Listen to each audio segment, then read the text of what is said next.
Welcome to Armchair Expert, Experts on Expert. I'm Dan Rather, and I'm joined by Mrs. Mouse. Hi. Hello. Today we have, what a unique guest. We don't interview a lot of neuroscientists who are in a neuroscientist punk band. I think only the one. I think this is our first. Charan Ranganath, who is a professor at UC Davis in cognitive neuroscience, where he leads the dynamic memory lab. So Charan is one of the foremost experts in the world about memory. We're all obsessed with memory, I think. We are obsessed/concerned. I think generally when people are talking about their memory, they're worried. Well, because we know, and he says in here, basically not if you have dementia. But you essentially you're losing keep most. 20%. Yeah. We interviewed him, and then I went and brought the girls up to set, and then we went to Goldberger, and we ate outside, and then we got home that night, and I was thinking about this episode, and then I was thinking like, oh yeah, I can picture when we were in front of Goldberger, and there was 3 tables, and the middle table was 3 people eating, and I can see them, and how fucking weird is that your brain can do that? There's probably something that was novel about it that made you remember it, though. What a mystery. That happened, but yet I can look at it right now. It's just so weird. It's very cool. Anyways, his new book is out now. It's called Why We Remember, Unlocking Memory's Power to Hold On to What Matters. So that's what's great about this. It's not just an explanation of how the memory works, but some prescriptive ideas on how to remember what you want to and be thoughtful and mindful about it. So it was very cool. Please enjoy Charan Ranganath. He's an armchair expert. He's an armchair expert. He's an armchair expert.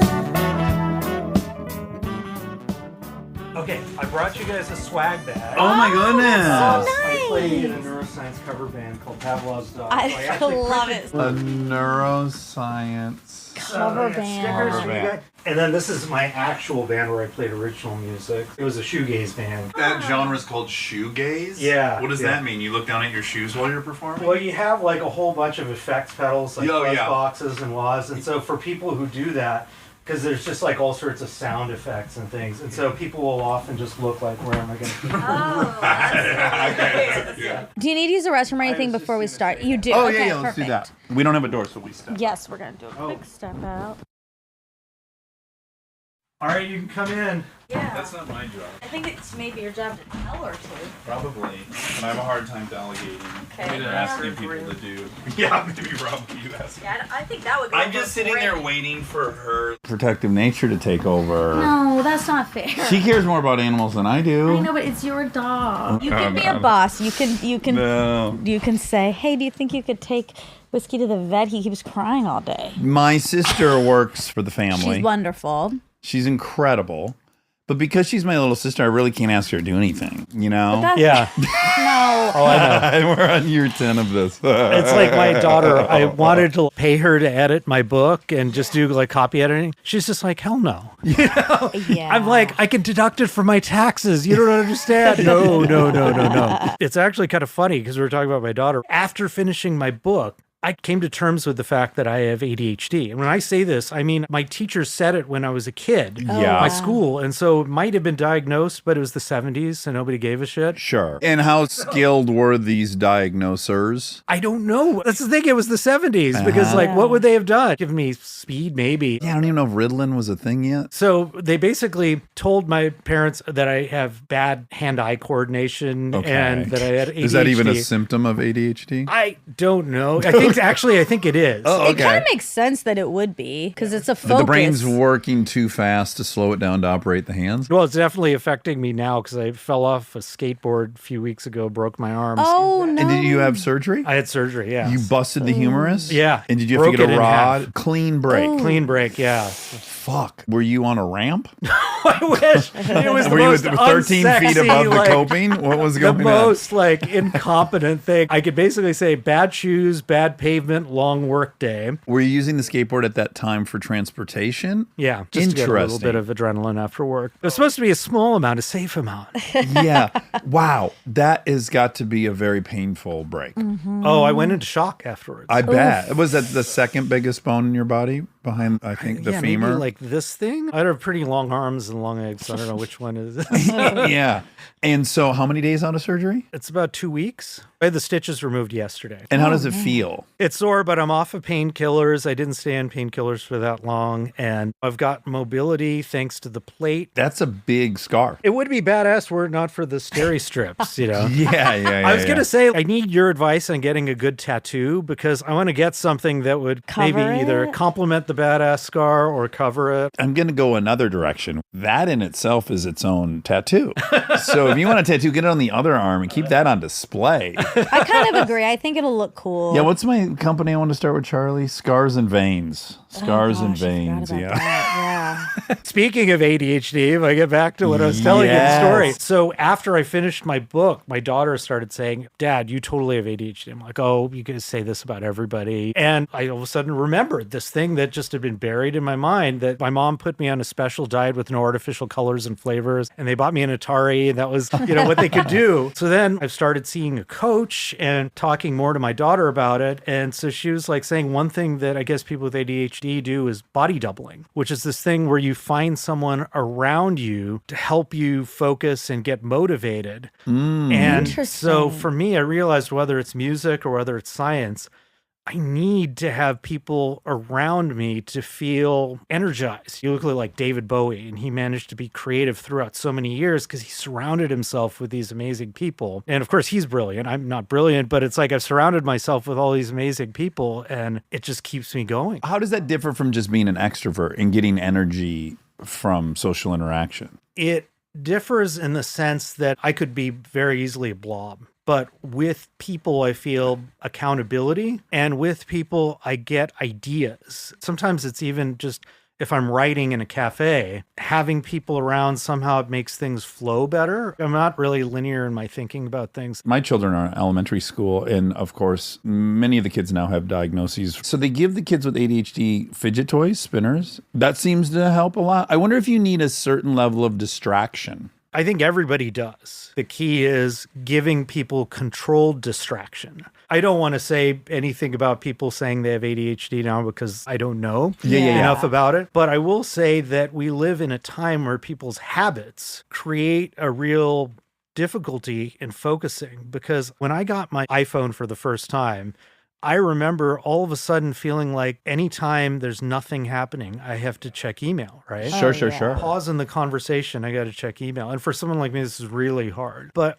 everybody does this. And I talk about this in the book, that moment when you think about checking email, you've already lost the ball. So just to get back to this conversation, I have to now shift back and reset. And there's a little bit of a switch cost there. If you actually scan people's brains, in the prefrontal cortex, there'll be a little blip of activity. And it takes about maybe 30 seconds to get back on track. And so people will go, oh, I'm multitasking. I'll be at conferences and I'll do this too. People will be checking email and responding to things while an academic is giving a deep scientific talk. Yeah, that at best case, you will be hanging on by a thread to understand with full focus. Yeah, exactly. Then what happens is people leave and they go, oh, yeah, I knew all that. But they weren't really paying attention. They're not sure, what was actually said. Well, you say in the book, too, that act of emailing, the phone, even grabbing a camera to take a picture, it takes you out of the moment in this way that impacts how you create a memory. Absolutely. First of all, we don't see the entire world. Our brain is always economizing. You might feel like you're seeing everything here, but really your eyes have just moved around a little bit and you're using memory to fill in. So there's a very limited amount of information that you can actually apprehend at a given moment. Things can grab your attention or it can be a goal-focused attention. And one of the things that we found in our research is that actually memory encoding, the little birth of a memory, doesn't happen continuously like a movie. It tends to happen more at these points where we suddenly shift gears or we're surprised or something new is going on. And that's what we would call an event boundary. And at these event boundaries, you're kind of switching, let's say, between the conversation and, oh, I got this interesting text message. Let me go back to Dax now, right? Yeah. And so what happens is when you switch, you get these little fragmented memories because I've got a little bit of low quality, meaning I haven't integrated across a long period of time to get a deep sense of what we're talking about, right? So I got a little bit. And every time I switch, I'm behind schedule. So I'm cognitively trying to catch up. People who study task switching, they've got a whole vocabulary of switch costs and mixing costs. There's just costs. It's bad. Yeah. Right. And so what happens is I'm behind schedule. I'm trying to catch up. And I've got a lot of fragments of memories.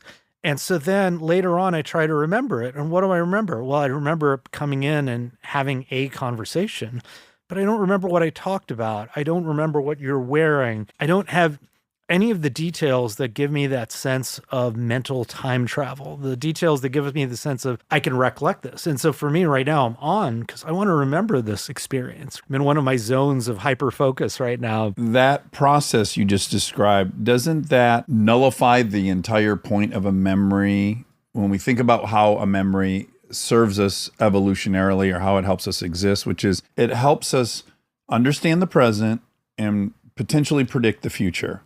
And so if the memory you're drawing on, like, oh, right, I was in a room like this talking to another person, but it was like I was on 15 different text messages, there's really nothing to glean from that memory. Wouldn't help you understand the present and or predict what's coming next. Well, this is where there's some really interesting filtration that happens in the brain.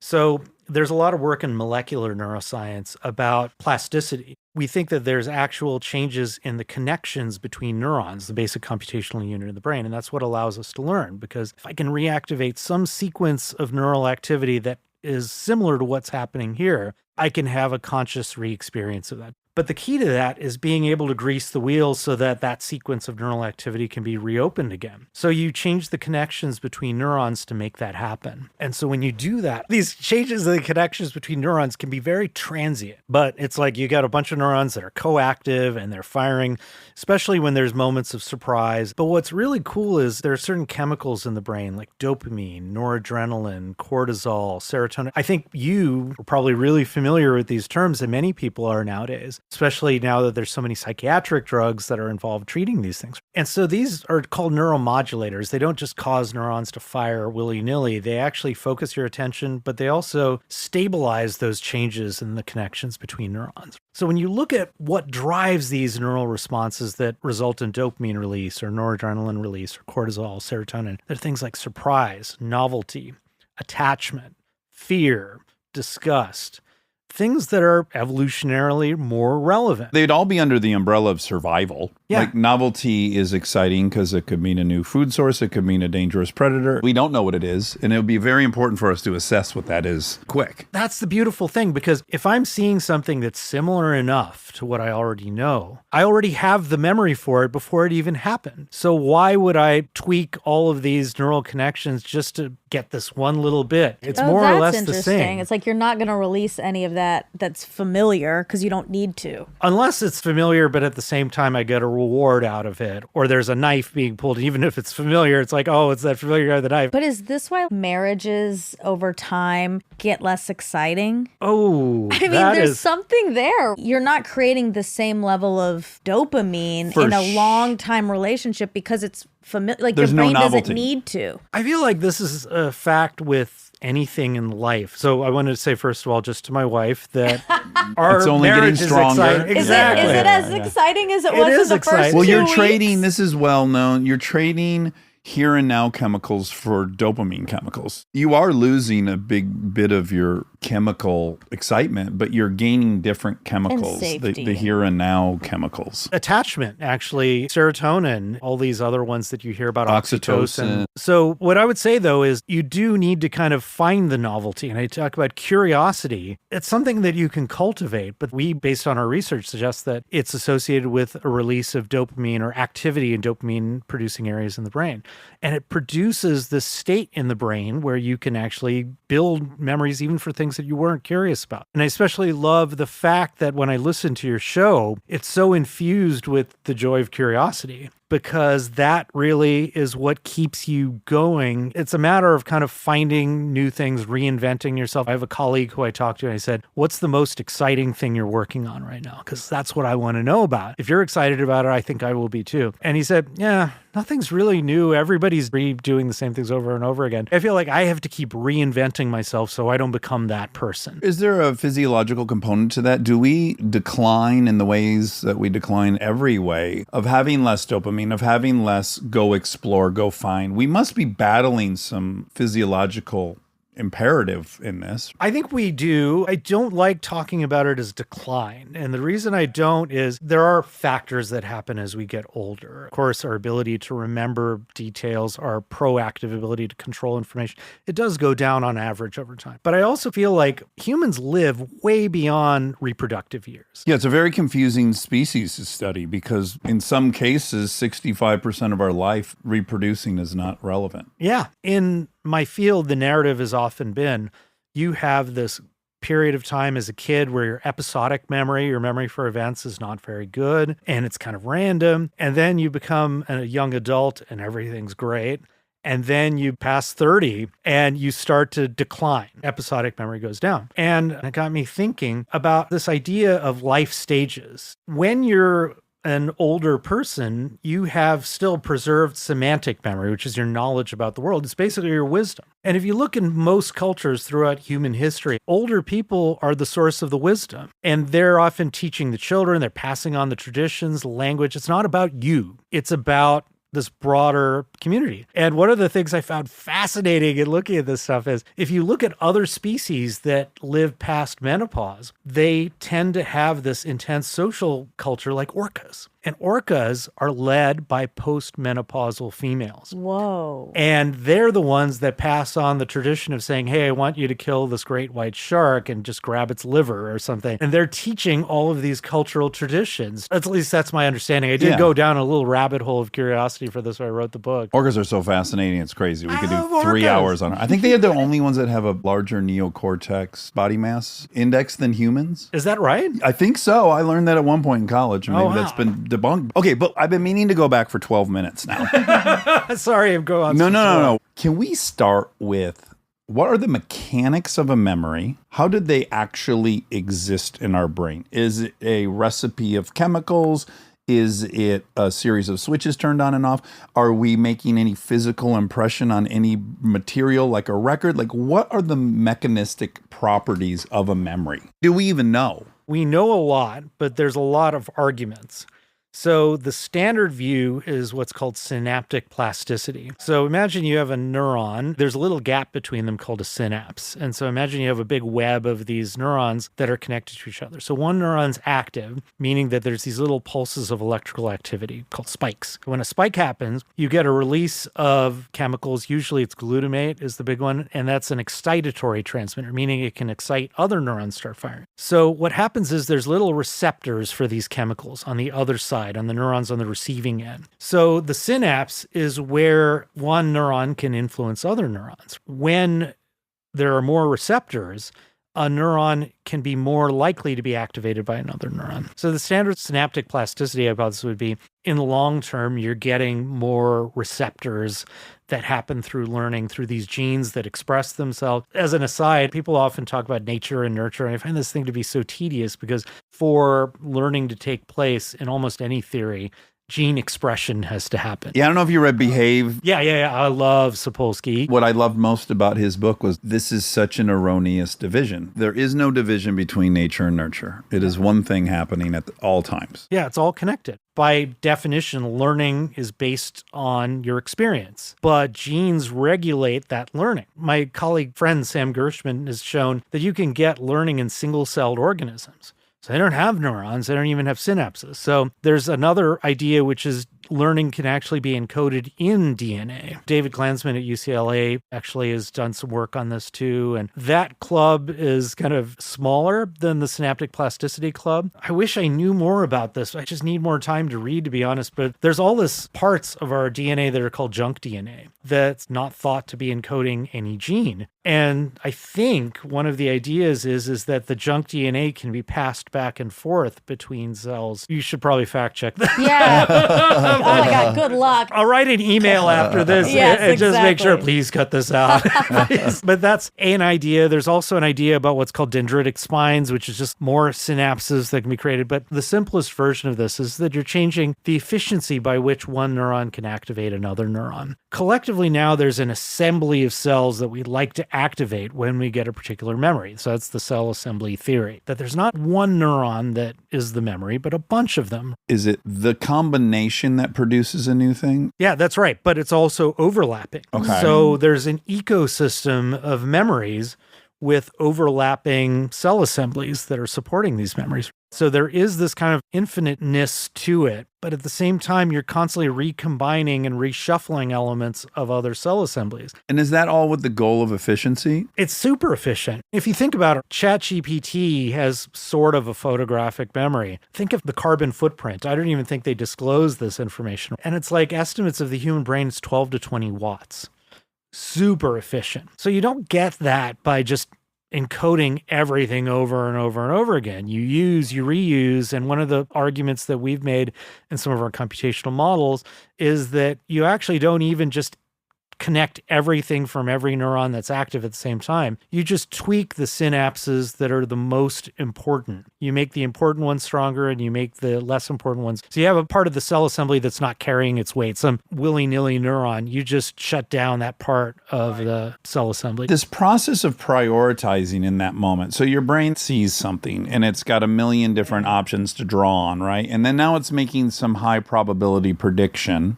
We're unconscious of that, right? I don't know that I've experienced that selection process where we're trying to find the right memory or the most useful comp. So what governs that process? This is, again, one of those things that you could debate, but the general idea would be is that there's inhibitory neurons that are keeping the peace, basically, because if you don't have enough inhibitory activity, you just get seizures. I get seizures. Oh my God. Okay. So we should talk about yeah, this. I'm curious. I'd be very interested in knowing about your memory experiences from this. We should talk deja vu too. Yeah, we were just We talking just about talked deja vu the other day. I feel like you've talked about this before. Oh God, scary. I find deja vu scary. Yeah. She's afraid she's going to get trapped. Let's come back. Okay, Yeah. Kim. So what happens is there's only so many neurons in a network that are going to be active at a given time because you have this competition that's being mediated by the inhibitory neurons. And I hope I'm not losing many of your listeners, but basically the idea is sometimes that, you got to go, who Yeah. cares? okay, so Yeah, basically yeah, it's like let's you not have worry these about them. neurons and they're kind of in this cage match of I want to be activated, I want to be activated. And those are the principal cells that would be thought to carry the information of a memory.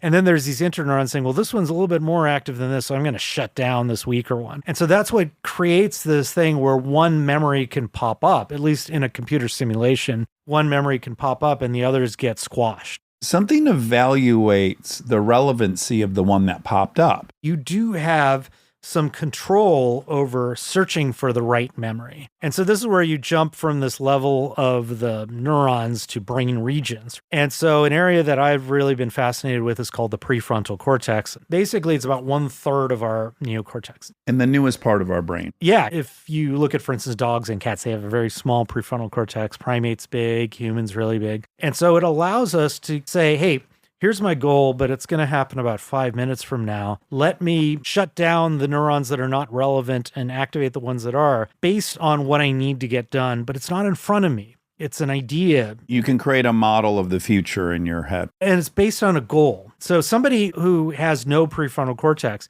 can be very abstract. They can have an understanding of the world, but they Phineas don't Gage. they don't use that information. It's like this deficit in being able to use what they know. And so you can see this. I think this is really relevant in addiction because I think people don't get the nature of addiction. And part of it is that you know what you don't want to do and what you want to do. And that's a high level knowledge, but there's often a disconnect between that and action. And especially depending on the dynamics of what's happening in the brain, you can actually kind of lead to a shutdown of these frontal functions that would say, here's what I really want in the future. But your brain's also trying to say, hey, I got something in front of me. I don't need to plan for the future. My explanation of addiction also is that when the amygdala is firing, it has a priority. It can hijack everything else that's happening, right? If the amygdala fires in a manner, it will shut down your executive function in the prefrontal cortex. You're going to be reacting much more out of instinct and other things. So if the amygdala's driving the boat, or another area of the brain, the hippocampus or whatever, you actually can't even access that prefrontal cortex. I mean, that's my explanation of it, right? Like, so once you're in that reward cycle and dopamine deficit, the part of your brain that's driving can't access the part that's thinking about tomorrow and long-term goals.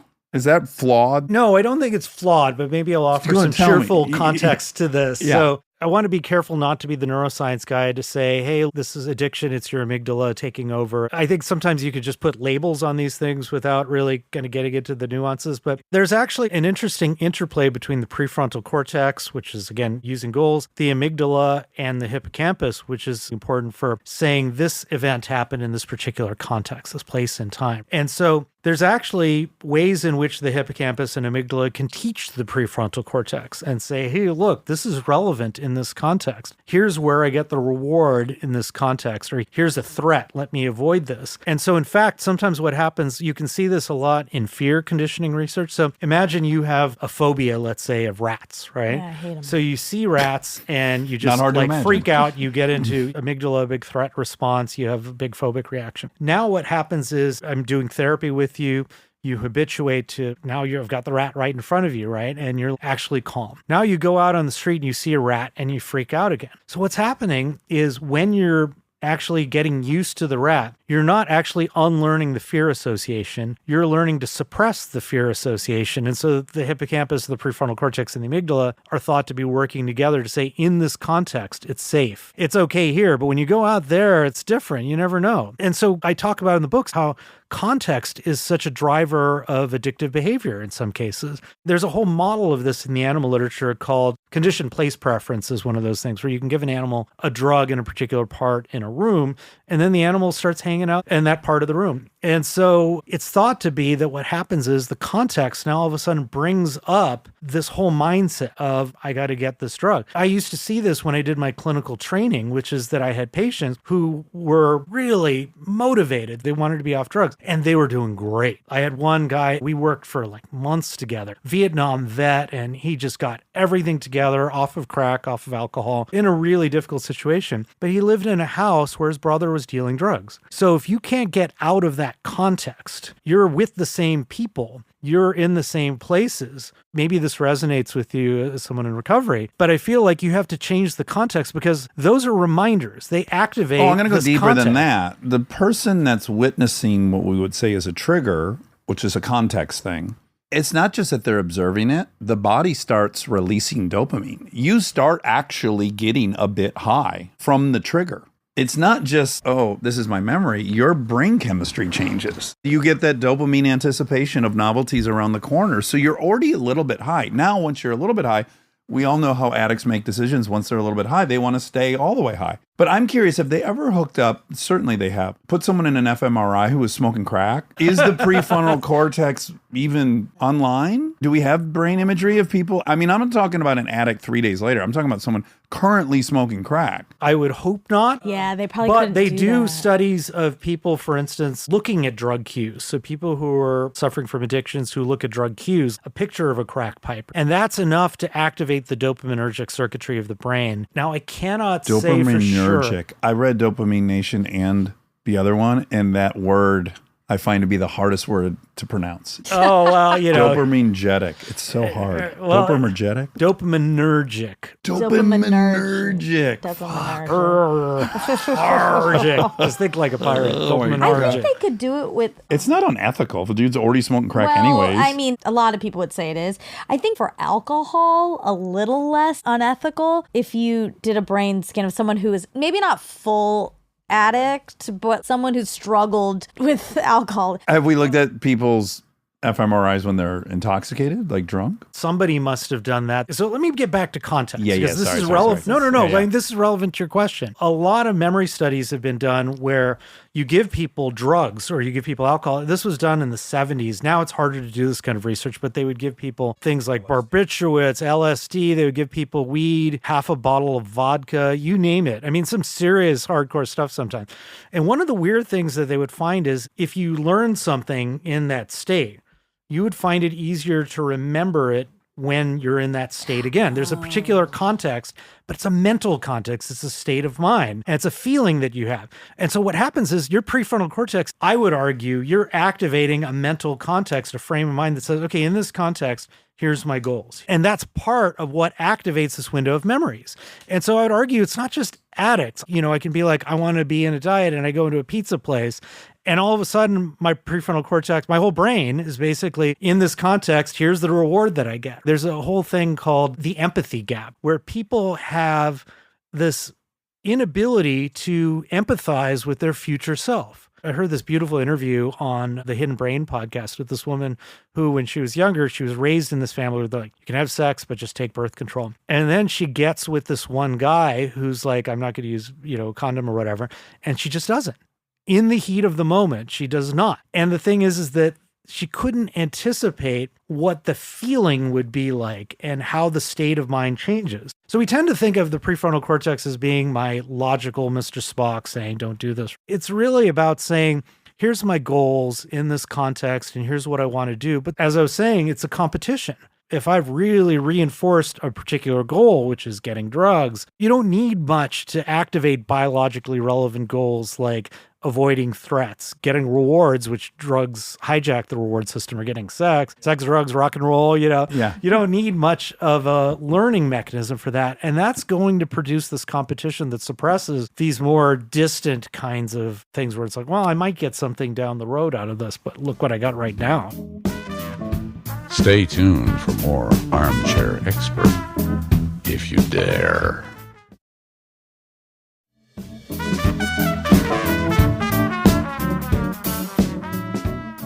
Well, back to the context memory, this reminds me of hearing that people who study using Adderall in college, the mistake they make is that they don't then do Adderall for the test. Because weirdly, they would remember better because they memorized all this stuff in this Adderall state, and they would be better at retrieving it also in the Adderall state. Well, it's even worse too, because unless you've really mastered the material, being in this high arousal state, especially if you got high cortisol released too, it can actually hurt your retrieval of information because you're in this high arousal. So if you were taking Adderall, that could produce a problem too, because now you're too wired. Actually, that kind of shuts down the prefrontal cortex. So it's kind of damned if you do, damned if you don't, because it is context dependent. But at the same time, if you're too jacked up, you can't remember anything. And so there's kind of this optimal level. Back to the question of the mechanics of a memory. Is it electrical or chemical? Yes. Okay, that was my hunch. So part It's of it both is those ions, things. right? And so Yeah. these ions move, and that's producing these voltage changes. But the chemical part is at the synapse. The electrical part is within the cell. And what we record when I record an EEG or we do intracranial recordings in people with epilepsy, we're actually recording electrical activity that's reflecting these large-scale movements of gobs and gobs of neurons exchanging neurotransmitters. We're seeing these big field potentials. It's like a broadcast almost of neural activity. What do most people have wrong about memory? I would say that we're supposed to remember everything and that memory is about a replay of the past. Neither of those are true.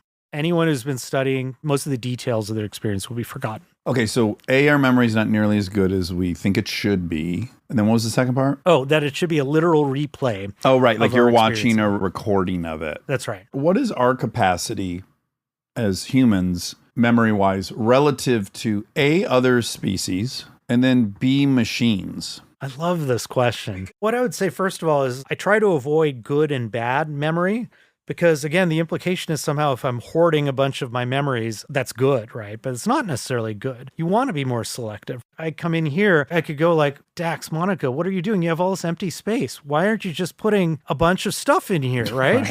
And it's like, you're probably asking, there's probably a little bit too much stuff in here. I don't think anyone would suggest there's not enough I think you stuff. got plates in the bathroom or the something like that. proverbial 80 pounds of shit in a 10-pound bag, this attic. But nonetheless, you've got all this open space. Why not hoard, right? Right. And of course, that's the wrong answer. We know that the frontal cortex is very well developed in humans, and because of language and because of just in general the long developmental period of the neocortex where it's like it's just taking years and years to mature. The way humans remember is going to be very different. We're going to be very conceptually driven. We're going to be very goal focused, much more. We're going to have a longer timeline on which we can remember. So that's humans. But one of the things about machines, which I just love, is people will go, okay, well, it's ChatGPT. It's so smart. It's really not, in the sense that we have semantic memory, which is very much like ChatGPT. It's basically getting the average in this context. Here's what I can expect, or here's my knowledge about Los Angeles. I know in Highland Park, Villa's Tacos is this great place to go to. But that's different than remembering, oh my God, this is a blue corn tortilla that was handmade, and tasting it and time traveling to that big event. That's semantic versus episodic. Those memory. are our two options Yeah. in memories. Okay. So semantic is like dates, times,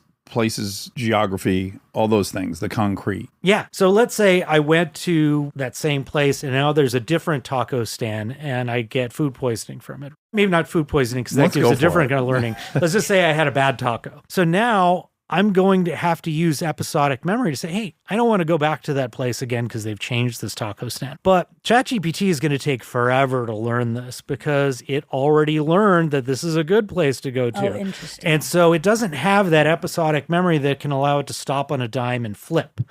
And so what episodic memory allows us to do is to learn the rules, but also to learn the exceptions to the rules. And that's what makes humans so uniquely intelligent. Now, sometimes we overfit to that and we say, hey, I remember hearing a story about this murder that happened in Los Feliz. And so Los Feliz must be a sketchy neighborhood. Sometimes we overfit to that and we create these weird kinds of things in our head that aren't true. But on average, it gives us a particular kind of intelligence that machines don't have right now. Yeah, I was recently reading A Brief History of Intelligence, which is a great book. And it was talking about the breakthroughs with AI competing in both chess and Go. And what they had to do is completely change how they were deploying that computer, because originally they thought, well, shit, this computer has the power to actually model out every single move and tell specifically what is the highest probability of success. But it said, in fact, there's more potential moves in a chess game than there are atoms in the universe,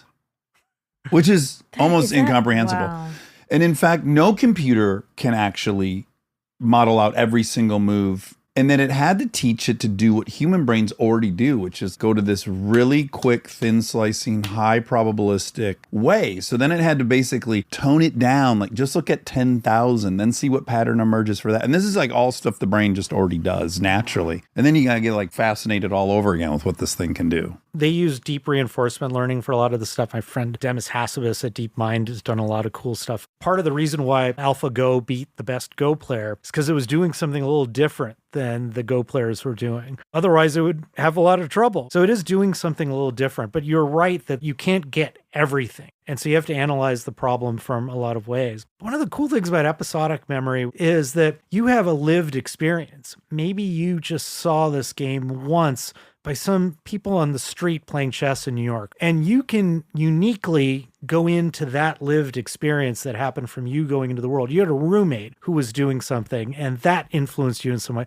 Chess is a bad example of this. I like to think of it more in creativity and imagination, that you have these unique lived experiences that DALL-E does not have, or these other generative AI things don't have. And that's what allows you're playing a part on a play, and you can channel this one person who lived in your dorm floor when you're at UCLA and bring that in. And that is the beauty of episodic memory, that just injects it into problem solving, creativity, and gives us this uniqueness that makes you different from me. Yeah. Sorry, I have a really quick question because you were talking about hoarding. There was a revisionist history episode once about hoarders and how strong their memory is. Do you know about this? Oh. Like the reason they're hoarders is actually connected to memory, that they have like a very big capacity for memory. Does that add up? There's some links to this. So there's a thing called highly superior autobiographical memory that was studied by researchers at UC Irvine and now in other places. And so Mary Lou Henner, They over-index on OCD as well. that's right. They can just remember some detail from like 10 years ago. Yeah, what was the weather like Tuesday, March 5th? Yeah. And then their closet is insanely organized. Yeah. But that's the opposite of hoarding. OCD sometimes manifests in hoarding too. You can also see in certain realms of the autism spectrum, there's a thing called memory savants. This is the original Rain Man in Utah. That's one example. Yeah. And there's people like Stephen Wiltshire who can like go in a helicopter over a city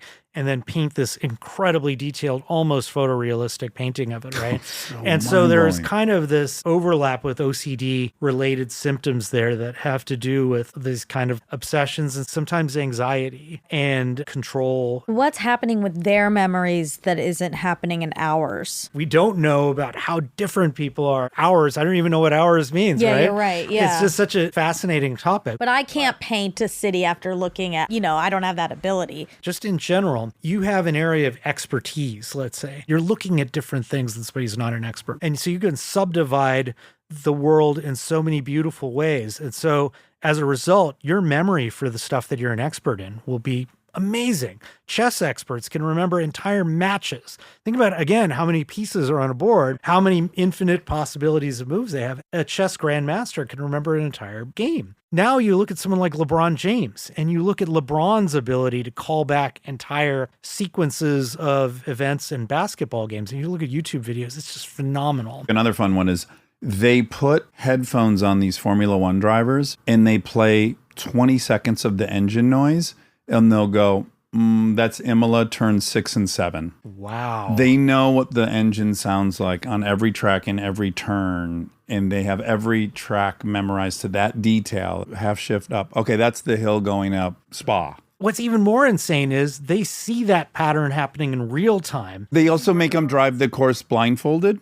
And they drive the course perfectly. That's who we should study. That's what we got to get in You the scanner. should. They can not only see what's happening now, but they're seeing into the future. They're like 5 steps ahead. And that's this beauty of this expertise that it gives you, is not only being able to memorize, but really able to project into the future and have this just unbelievable sequences that you unfold in your head. Is it also helpful to them that because the experience is quite heightened with adrenaline and every other great neurotransmitter, does our memory record better in those situations? Yeah, it records a little bit. In neuroscience, people will often say better. I would say slightly differently. If you imagine like a TV, right, you turn up the brightness on the TV, everything just gets brighter. And that would be like the equivalent of saying, well, memory is just getting stronger. But really, emotional arousal ratchets up the contrast. So the things that are the most important, salient, emotionally relevant get jacked up, and everything else kind of stays the same. So that emotional arousal will definitely heighten whatever is most surprising, whatever is most urgent, and the other stuff kind of goes in the background. Okay, this is incredible. This is 7 years in the making.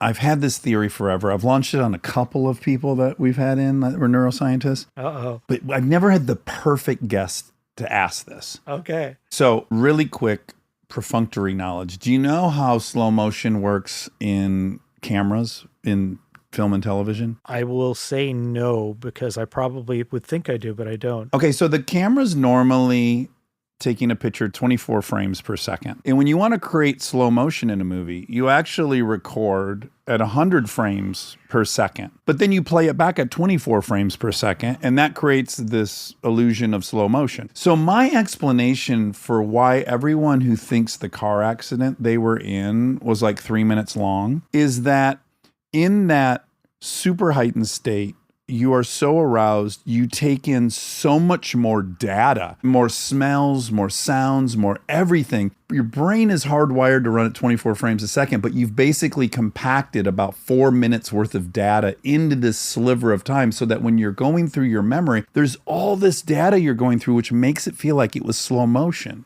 Huh, that's interesting. Now, this negates the whole watching back a video premise.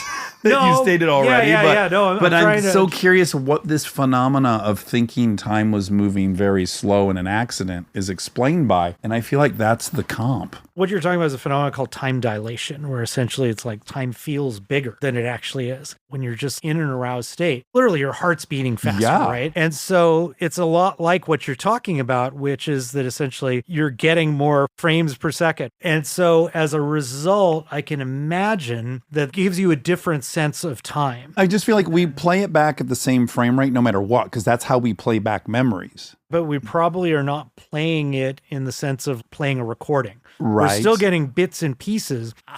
Okay, here. But there's too much stuff there. I got it. Okay. This is total speculation. Yeah, I Probably love it. some time researcher is going to call it as, Dax, this is completely wrong. But I think what may be happening is that you've got a lot of this information, and now you get little bits and pieces of that information when you're trying to remember it, and you're assembling it into a story. But you got lots of bits and pieces, more than normal, and you're assembling a longer story out of it. And at the same time, you've got some of the physiology, and it's making your heart race, but it's taking you a long time to reconstruct this emotionally relevant memory because you got so much to say. Yeah, you got to go through all these pieces. And then I saw the seatbelt, and then I saw the airbag. There's just so much stuff. And so you are imagining it in slow motion. Right. And that is what memory is. It's imagining how the past could have been. Okay, great, because that's one of my questions. So explain the relationship between imagination and memory. I feel like this will be disheartening for some people. I think it should be heartening for people because it's so cool, right? So remember saying this idea of why encode something into memory if you already have it? Why encode something in a memory? Evolutionarily, why would you use space for it if it's already there? That's right. Think of how many times you've probably gone through airport security, how many times you've gone to get a coffee at Starbucks, and you probably walk out and have no memory of anything other than the fact that you went there. There's this general economy that we have in the brain of just grabbing the most important or novel stuff. So as a result, what happens is you get those bits and pieces from memory, and that's a little bit of data that you have, and you get some context. But then what we do is we fill in the blanks with our knowledge about what happens. If you remember the last time you got a cup of coffee, and I can remember it because I was just at a coffee place before I came here. When I do this, I'm using a lot of my general knowledge about what happens at a coffee place. I don't have to form an entirely new memory of, oh my God, I gave a credit card and I tapped it on a machine because I knew that stuff already. I know it had to have happened. And so we do that in memory, and we do it very quickly and very efficiently. We have these knowledge structures called schemas for different kinds of events. And so you could think of it as you go to a housing tract, right? So I grew up in San Jose where it's like 1 out of every 3 houses look alike. Yeah, the floor plan's the Yeah. same generally. But every house has a different paint color, maybe carpeting versus flooring, wallpaper. So they all have this different surface, but they have a similar structure. And that's how I think events work. So you have this structure of the schema, which is knowledge about events. But then you have this episodic memory, which gives you some color for the paint and the carpeting and all this little decoration that you have on it. So once you have all that, the structure is what allows you to just unfold it into a story. That's the human readable part that you can translate. And so that's the connective tissue of a memory, is the knowledge that you build a model out of, you build a narrative or a story out of it. And that's imagination. And that's something that you do even when you navigate in space. So if I ask you, okay, I came from coffee bean and tea leaf, let's say, if you're going to go back there, you can simulate that path that you have based on your knowledge. And so you might be thinking, well, I'm remembering where it is, but you're really inferring a lot of those gaps because there's a whole block that you don't need to simulate yourself walking along the entire block. You've got that block in your head and you know it's one segment. So when we remember, we get little bits and pieces, and then we use imagination to make it meaningful, to build a story out of it. Now, what that means is sometimes we imagine it wrong. Sometimes there are bits and pieces that we didn't catch, or we imagine it from a particular perspective. This didn't happen, but I look now at a relationship that I had in the past, and I know how badly it ended. Well, actually, I can think of a musical relationship where this happened. I know how badly it ended. And now when I remember all of these experiences, I'm now all of a sudden remembering, oh yeah, I remember this person would just talk really negatively about their friends. And that comes into my stories about my experience in this band because that's how I'm imagining this person talked about me. And so these beliefs that we have in the present are being used to fill in the blanks and fill in our imagination. And so that's why I say memory is so much about the present, because who we are now, that's the lens through which we're searching through and reconstructing these memories. Then, of course, it really begs the question, and I think a lot of people are often questioning this about themselves, which is how much of it is real? Or one thing I like, you gave this example of, there was this study where they had people read the description of a house, and they asked one group to read it from the perspective of a home buyer. And then they quizzed them about different details, and they had a specific set of details that was consistent. And then they had another group read it as robbers, and then they had to recall the details of the story. And then what's really interesting, so at first it proves like, oh, you pick up different things if your perspective's different. But then they asked them to flip into the other perspective. And now all of a sudden, they remember details that they didn't previously with the other perspective. The details were there, but they weren't accessible through this specific perspective. That's right. It's deeply troubling, right? It shows this is like polarization at its core. Like we're seeing stuff through a very specific perspective. If only we could switch, we would pick up on details we aren't picking up on. Yeah, people don't have that as a modus operandi, and they should. I know. Yeah. It is troubling. But back to, and you talk about it in the book, our memories are really responsible for our sense of identity. And as you say, our identity is on shifting sand, quicksand, something like that, which is fascinating. And it's a little bit scary because you don't know which you should trust. I mean, I guess there's some freedom in that, which is at any time you could probably use your imagination to recall these memories in a different way and find new inspiration. But at the same time, it is scary. As someone who's writing a memoir, I'm really conscious of this. I'll call my brother. This couldn't have been a more traumatic event. We were both there. And he's like, no, we weren't even in that house. We don't even agree on the house. That's substantial. It scares me to think how subjective these memories are.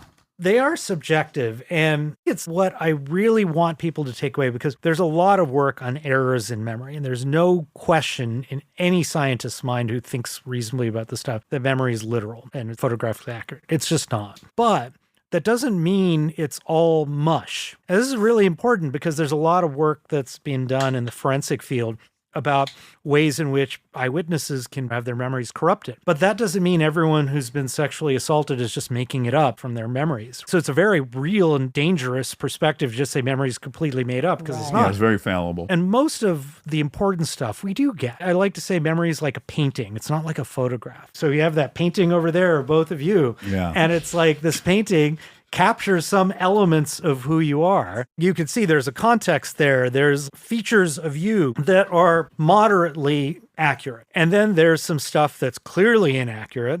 And there's some stuff that's neither accurate nor inaccurate in the scheme of things. It's just the perspective. And that's what memory is all about. And like a painting, you go back to those old Renaissance paintings where they didn't have enough money for canvas, so they just reused stuff. You can go back to that painting and you can change it and it go, oh, Dax now has a beard. Let me put a longer beard on him. And that's what we do with memory too, is we revisit and we repaint those creations in our head. Now, that doesn't mean there's no data there. So as a scientist, I also like to say memory is data, and we have theories that we use to explain that data. And the problem comes when we confuse the theories with the data. The data is the sensory details that really bring us back to this place and time. The thoughts, the imagined stuff. The conclusion. Yeah, the lesson. The judgment. The theme. That stuff is the theory. How does the mood we are in affect the memory we retrieve in that state? So when we are in a particular mood, that's part of our mindset, and that's part of the context. It's part of the lens through which we're searching for memory. You have this particular kind of filter that you're using when you're searching for information in memory. You find the stuff that happened when you were in a sad mood. You tend to find the negative stuff. And so what I used to find in my work in the clinic was that this is one of the reasons why depression was so hard to pull out of, because what happens when you're feeling negative, something It's a bad has feedback happened loop. to you,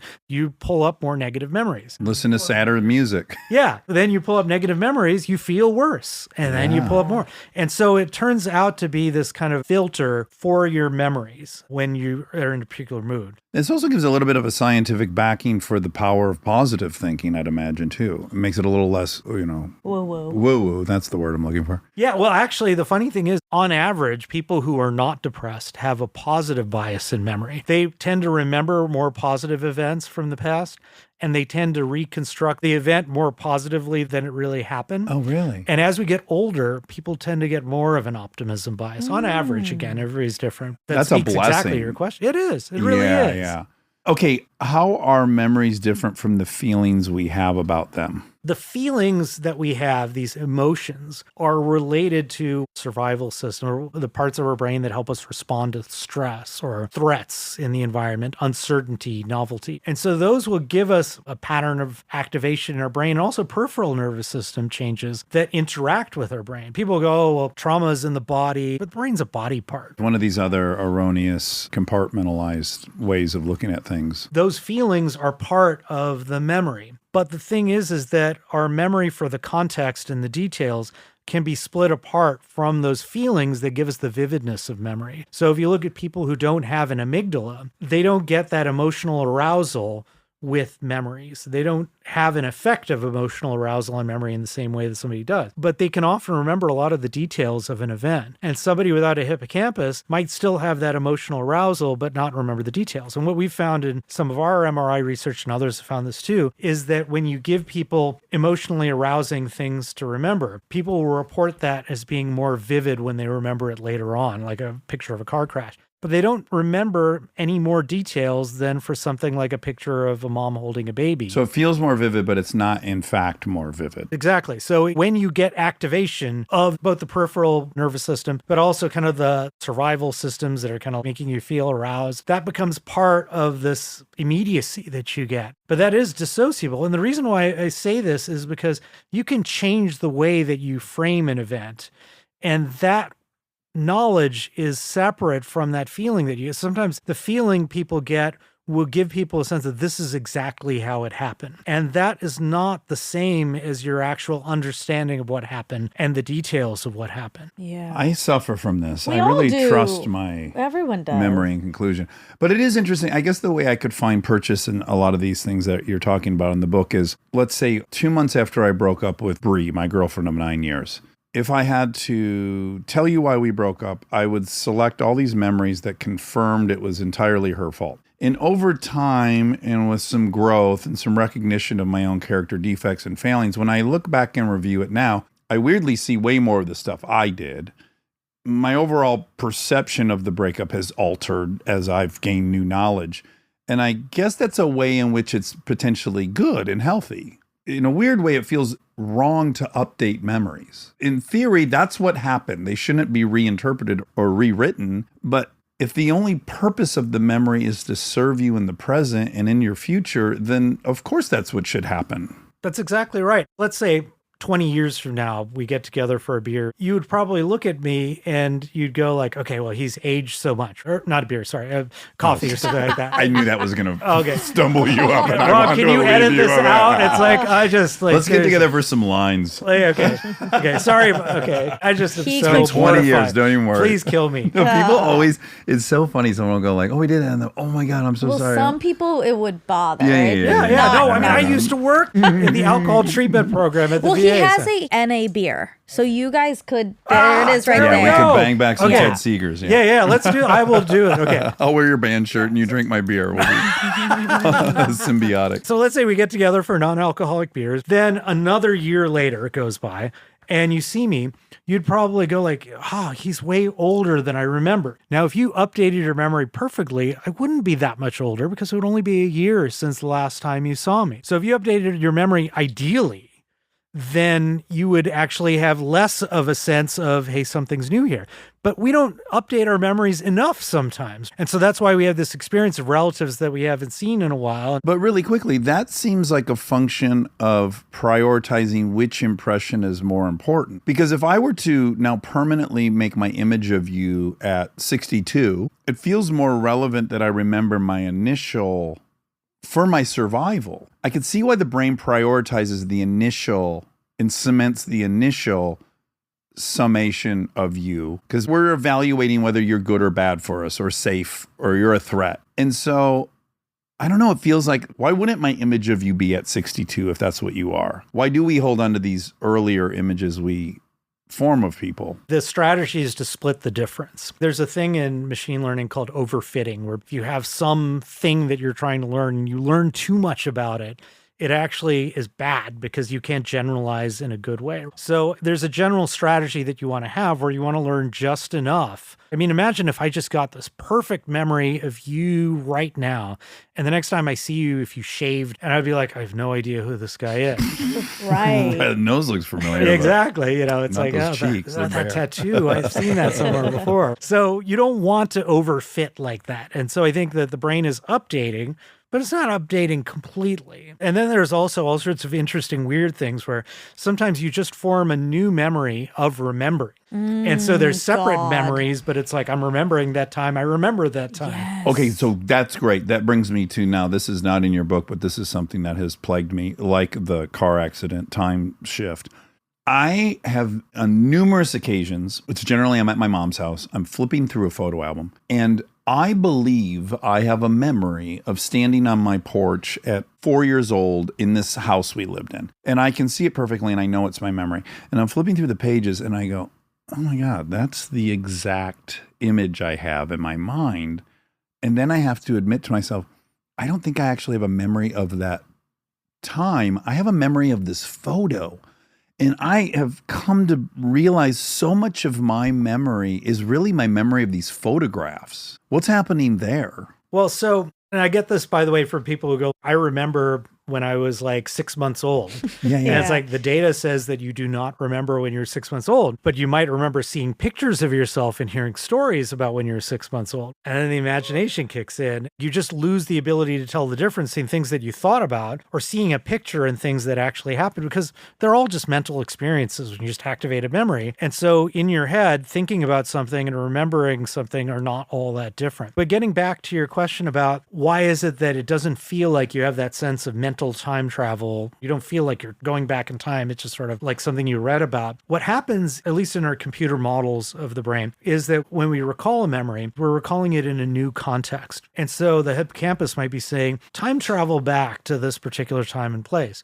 But then you have this disconnect between the thing that you're pulling up and the context you're in now. And so what happens is you tweak the memory so that it's less tied to that place and time. Now, what happens is you keep recalling this thing over and over, and it's not locked into this hyper-specific place and time. It's not overfitted to a context. So it's easier to pull up. You pull up now the edited version you last made. That's right. Oh. And it becomes more general and more flexible, more accessible. But at the same time, it doesn't give you that sense of traveling back. It's not like you didn't even realize you had this memory. And then all of a sudden you go back to your childhood school and boom, it pops into your head. Again, this isn't in your book or on my questions, but now you've said this and it made me think of this. What is your overall belief in like hypnosis and being able to actually go back in a way that you normally couldn't consciously? I think that hypnosis is problematic because hypnosis is a very deep state of relaxation from what I understand. And the problem with hypnosis is basically you're turning off the prefrontal resources, the executive functions that you need to monitor the accuracy of your memory. So we can be accurate, but it takes time. And it takes a little bit of executive function. So we tend to remember things badly when we're stressed out or when we're tired, not getting enough sleep, kind of like I am now. Except for this. I'm super hyped now. So Oh, this is good, great. good, I'm in a good mental place right now. But those are the times that we tend to struggle. So hypnosis kind of is also taking those executive functions out of the picture. And the difference between imagination and memory kind of goes out the window at that point. And you start to think about things that could have happened and you're getting suggestions and being asked to say, well, you know, remember some other time this happened. Maybe could this have happened? And it seems plausible because you're not able to counteract these suggestions and you're being encouraged to elaborate on them. And those then can also become edited memories that you would recall as if they were the same as any other. Theoretically, you can form, well, it's happened, that you can form a new memory About something 30 years ago. about something that never happened. A false Right. But in memory. theory, yeah, it happened at Yeah. 8 years old. But it's just an assembled set of bits of like, I saw this movie, I recalled this family interaction, you just put it all together into some crazy thing. And people who are more susceptible to hypnosis are more likely to do this. When you're in a hypnotic state, does it prevent you from doing the thing you just described, which is you can't go back to that place and time, so you adjust that memory to fit into your current context? Under a state of hypnosis, would you perhaps just plop back into the old memory without that ability to update it and make it fit your current context?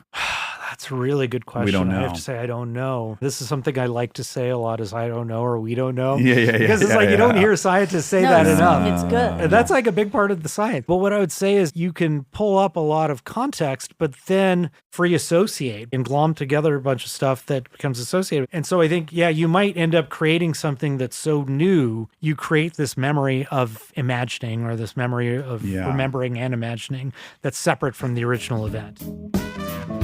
Stay tuned for more Armchair Expert, if you dare.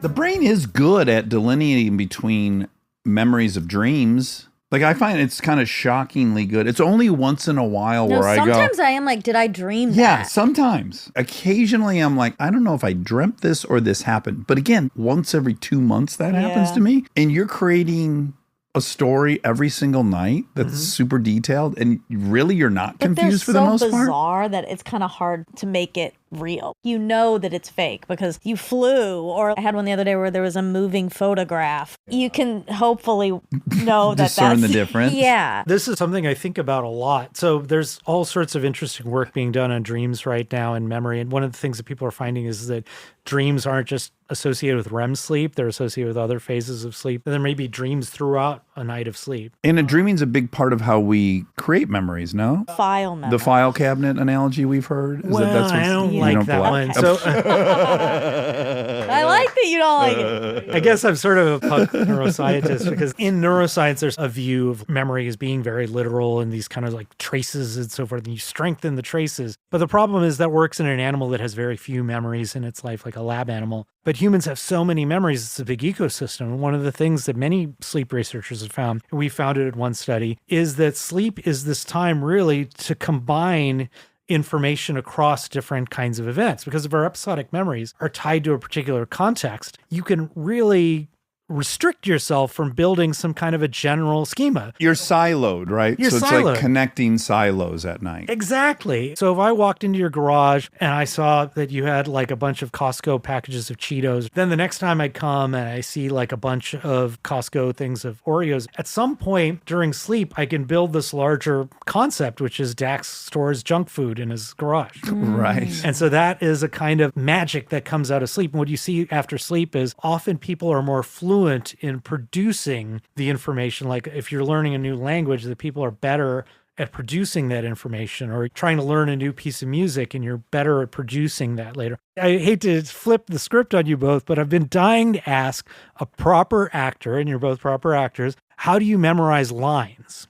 And do you find that over time your memory changes, and does it change over sleep, and does it change after you watch yourself in a performance? That's a good question. I feel like it depends. When I was doing theater school, I could memorize a whole part in a play, and that didn't feel crazy. Now that would kind of feel crazy. Like, I'm surprised I was able to do that because I'm not in that mode, but I just would read it. I don't think I had any major techniques. But you can improve on it at a staggering pace. So I had done movies for 6 years in a row. Then I got on a TV show. In a movie, you shoot 120 pages in 4 months. On a TV show, you shoot 60 pages in 6 days. So over the course of 9 months, you're shooting 10 movies. While it was always hard to memorize long monologues in movies, year 2 of the TV show, you could hand me a 4-page scene while I was sitting in the makeup trailer. I could read it one time and go out and do it. And I remember just being shocked with how easy and good it got. But I also want to add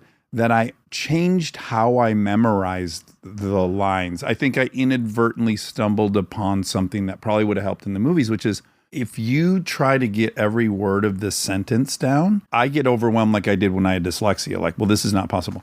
When I tried to remember the point of everything I was saying, and I literally just memorized 13 points, lo and behold, all those words were attached to that. Is that very well known and demonstrated? Well, yeah, you hit upon a few things. One is you developed a skill, but the other is the importance of meaning. What I tell people, if you want to improve your memory, in other words, you want to remember something that you need and be able to pull it out when you need it, plant cues. So there has to be something that you don't have to engage in all sorts of executive functioning, search around, something right there in front of you can pull it up. So if you're thinking about the intentions of your character and you're thinking of the goal and the point, it's actually, in some sense, from a memory research perspective, you're adding load to what you need to remember. But you're locking it in to all of this stuff that you already have. You're locking this new information that's kind of arbitrary and made up to this information that's well locked into your head. So now when you think of the character, the words just kind of come out because it's a cue for the dialogue. If I'm trying to memorize a name, it really helps if I have listened to your podcast and now I see your face, I go, that's Monica, because I have this knowledge that I can lock that name into. Is that the mental castle idea when people are trying to remember a long list of, let's say, groceries or something? You can build a... One-word story. No, it's like you would go to this attic in your head and I would put bread at the lamp and bananas at my purse. So then I'm walking around the attic in my head and I can remember it. Like for I've heard memory that. games. Yeah, it's called the Memory Palace. Memory Palace. Yeah. So Castle people- Palace. Yeah, Yes. exactly. I like Castle better. We should go with that. This is her further running from her Indian roots. Palace? Yeah, because there was a lot of palaces when we were just in India. I Not a love lot of it. I castles. like it. But, that's also Harold and Kumar went to White Castle. Oh, Castle. you're I guess you're right. That you're kind right. of counteracts Culpin's my point. I have two things that plague me in the way that you're plagued. They might be the same, but one is repressed memories. Do you believe in them? Yeah, so the standard view, which I subscribe to, is that repression is this idea that comes from Freudian psychology, these urges that are so unacceptable that you purge them from the conscious mind. And it's just an automatic defense mechanism. Freud once proposed that memories can be repressed by that mechanism of something traumatic that's happened to you. Later on, from what I understand, he even distanced himself from it. But there's a school of thought that happened. There's no evidence of any kind that suggests that there's this automatic mechanism that suppresses memory. Now, that said, there's a bunch of things that can happen. One thing that can happen is people try to suppress the memory consciously because they don't want to think about it. And my friend Mike Anderson has done research to show that that can make the memory less accessible. It can make it a little blurrier, again, through this updating mechanism. So that can be part of it. But also sometimes people just aren't in the right context. And when you're in that context, this memory just pops up that you didn't have before. Sometimes it's that people remembered it, but then they forgot that they remembered it. It was accessible to them, but then they kind of went, okay, well, that was the past. It's not now. And then later on, it pops into their head and it has this new immediacy. So there's all sorts of things that can happen in the world of We kind memory. of worship Paul Bloom, and he said he doesn't believe in them. And so we kind of were like, okay, then we don't But either. this, I like. This is a little more He's not a memory flexible. guy, so Yeah, this yeah. is important. A trick I heard on set from a camera operator, Scipio Africana. A camera operator has to know people's names more than most. He has to know the stand-ins' names. He has to know all the guest actors' names because he's going to be constantly asking them to stand in different positions. And he said his trick was to stand at craft service in the morning and loiter there. And as new people would arrive, he had learned if you need something from somebody, it helps you remember their name. So a stand-in would be at the thing and he would say, "What's your name?" "Oh, I'm Gail."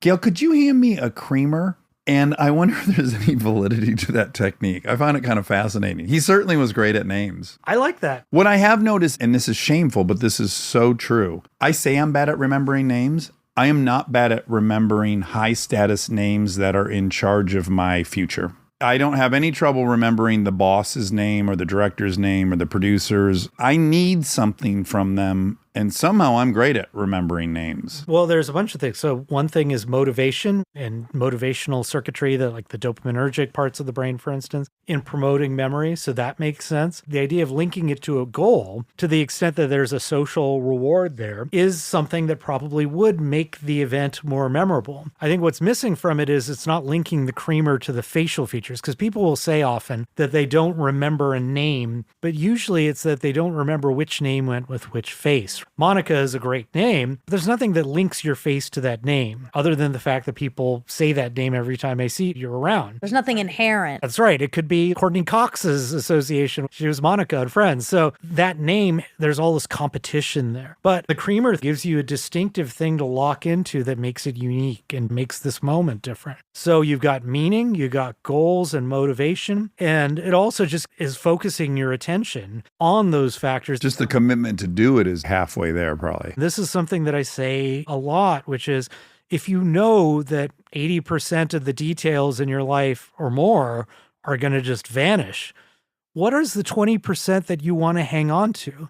And I don't think we actually have the bandwidth in most of our daily life to think about what we want to hold on to.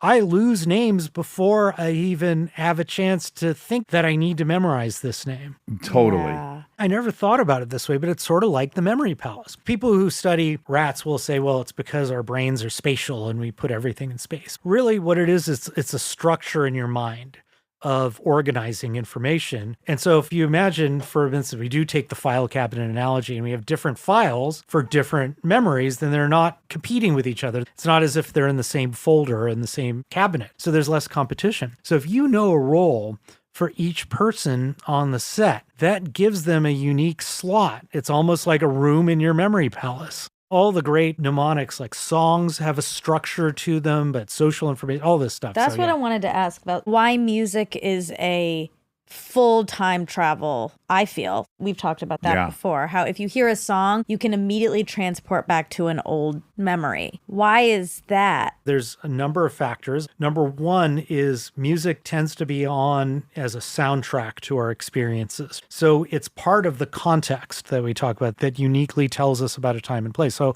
I went through a metal phase in late junior high to early high school. So a lot of metal links up uniquely to that period because it's part of that context. Now, if there's a song you've listened to every day for 20 years, it's not going to give you that quality. But if there's a unique period of time, that helps. Then you form your musical taste during this period of time where you're forming your sense of who you are. And that's this period of time that we often look back upon. They call it the reminiscence bump. It's this period from about 14 to 30. I have you quoted as 10 to 30. 10 to 30. Okay, yeah, that's probably the more accurate The reminiscent bump. I'm not good with remembering details. But yeah, so that period of time that we tend to call back upon very often. Well, and in that reminiscent bump, that's where most of your favorite movies, your favorite books, your favorite music, they all live in that period. And it's so true for myself. Yeah. I think of all of my favorites, very few of them exist outside of that window. Because that's when the identity is being formed. That's when you're really getting a sense of who I am. Another part of it is music tends to be emotionally arousing, evocative, and it's social. We listen to music with other people, and it has a structure to it too, where that naturally links up different things. But I really feel like the emotion, the social nature of it, and the time-limited part of it. So I have a colleague, a friend, Peter Janata, who studies music and autobiographical memory. And so he gets biographies of people by playing songs that were popular on the Billboard charts during particular years of their life. Oh, he uses that to cue up an the era. memories. Yeah. Wow. I thought you were going to talk about these Alzheimer's Well, that too. people, who can just play everything they ever learned musically. Yeah. Victims of trauma. This is something we talk endlessly on this show about. And I think this is something conceptually I wrestle with daily. As someone who's in therapy and regularly talking about the past, there is some voice in my head that says, it is time to let that be the past and to not let the first 9 years of my life dictate the remaining 90. There's almost a motive to forget. And I'm curious what your thoughts on that are. Well, remembering traumatic experiences is painful. I hear from people, I get emails from people. There's always people in my audience who say, how can I get rid of traumatic memories? And with the sensitivity to the fact that I get it, but it's like, you don't want to erase the memory.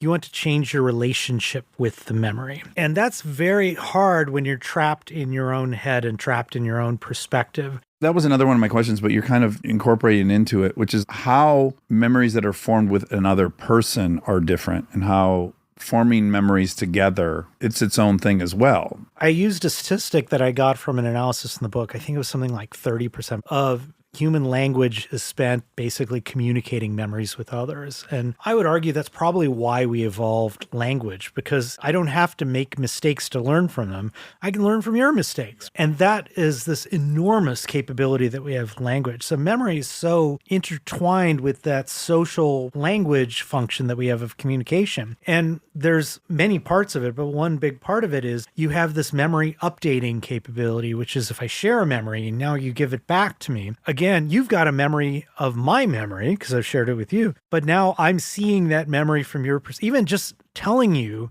making a story that you can understand and trying to use theory of mind to say, hey, let me explain this in a way that Dax will be interested in. Let me put this thought that's in my mind into your mind. And that is creating a narrative that wasn't necessarily there before. And that's now a new memory. That's a new part of your life story. And so these social interactions that we have reshape our memories constantly. And then you think about things that are shared experiences, like we all lived through the COVID lockdowns, and maybe I had my experience, you had your experience. We talk about that. It's a collective memory. And so much of human memory is we're so intricately social that our memories of our experiences, you'd be hard pressed to pull out a lot of memories from your life that don't have a social component to them. Right.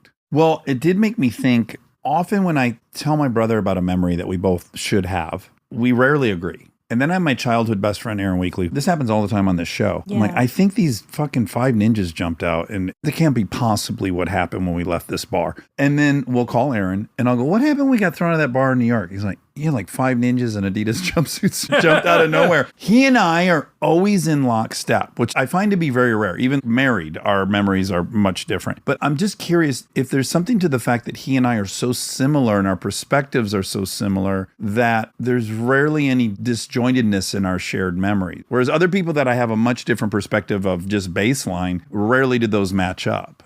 I think that's true. And not just that, but you're communicating during these shared experiences. Exactly. And you're communicating with this beautiful understanding of each other. This is actually a fascinating thing about the brain is in this context, we're creating this shared, I'm trying to get into your head and understand your goals and your understanding of the world. You're trying to understand mine. And so who I am in this context is different than who I am in other contexts because I'm engaging in a different kind of shared narrative that we're creating. We tend to think of the brain as a bunch of localized areas that do their own thing, but brain areas interact with one another in a sense that's parallel to people. And the function of a brain area actually can change. And we can computationally show this in models based on these interactions. But getting back to your point, if you're very good at creating this kind of a shared mental space, who we are in this moment and communicating so beautifully to each other, you can just look at each other. You're communicating just through a look. Your perspectives are going to be very similar because it's a collective experience. And so much of your experience of that event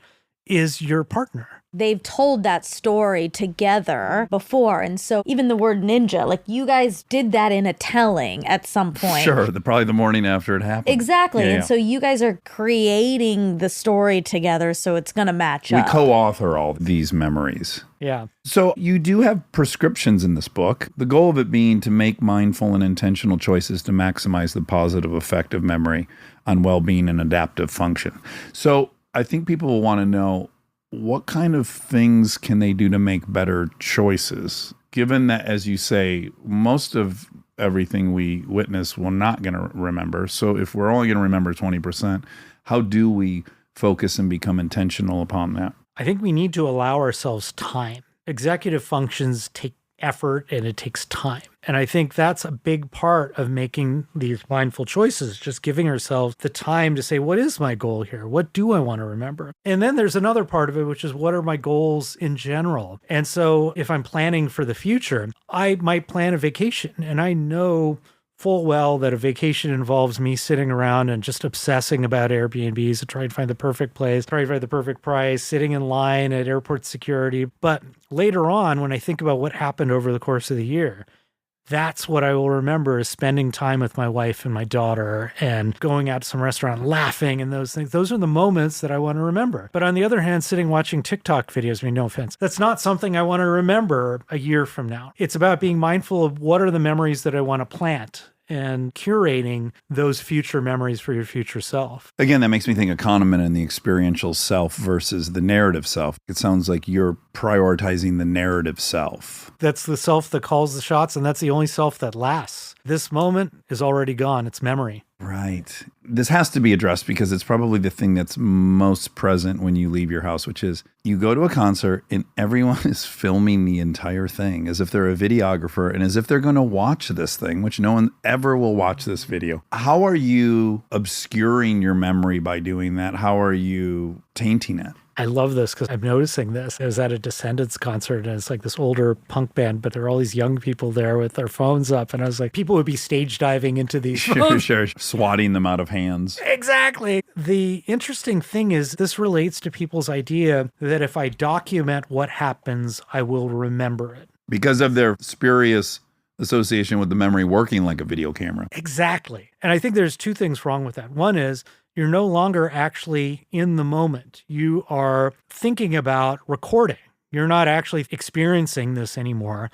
I'm actually experiencing the recording of this event. But then on top of it, if I'm doing that, I'm focusing on what happened. So if I go to a show and I'm seeing a musician, it's not about the music.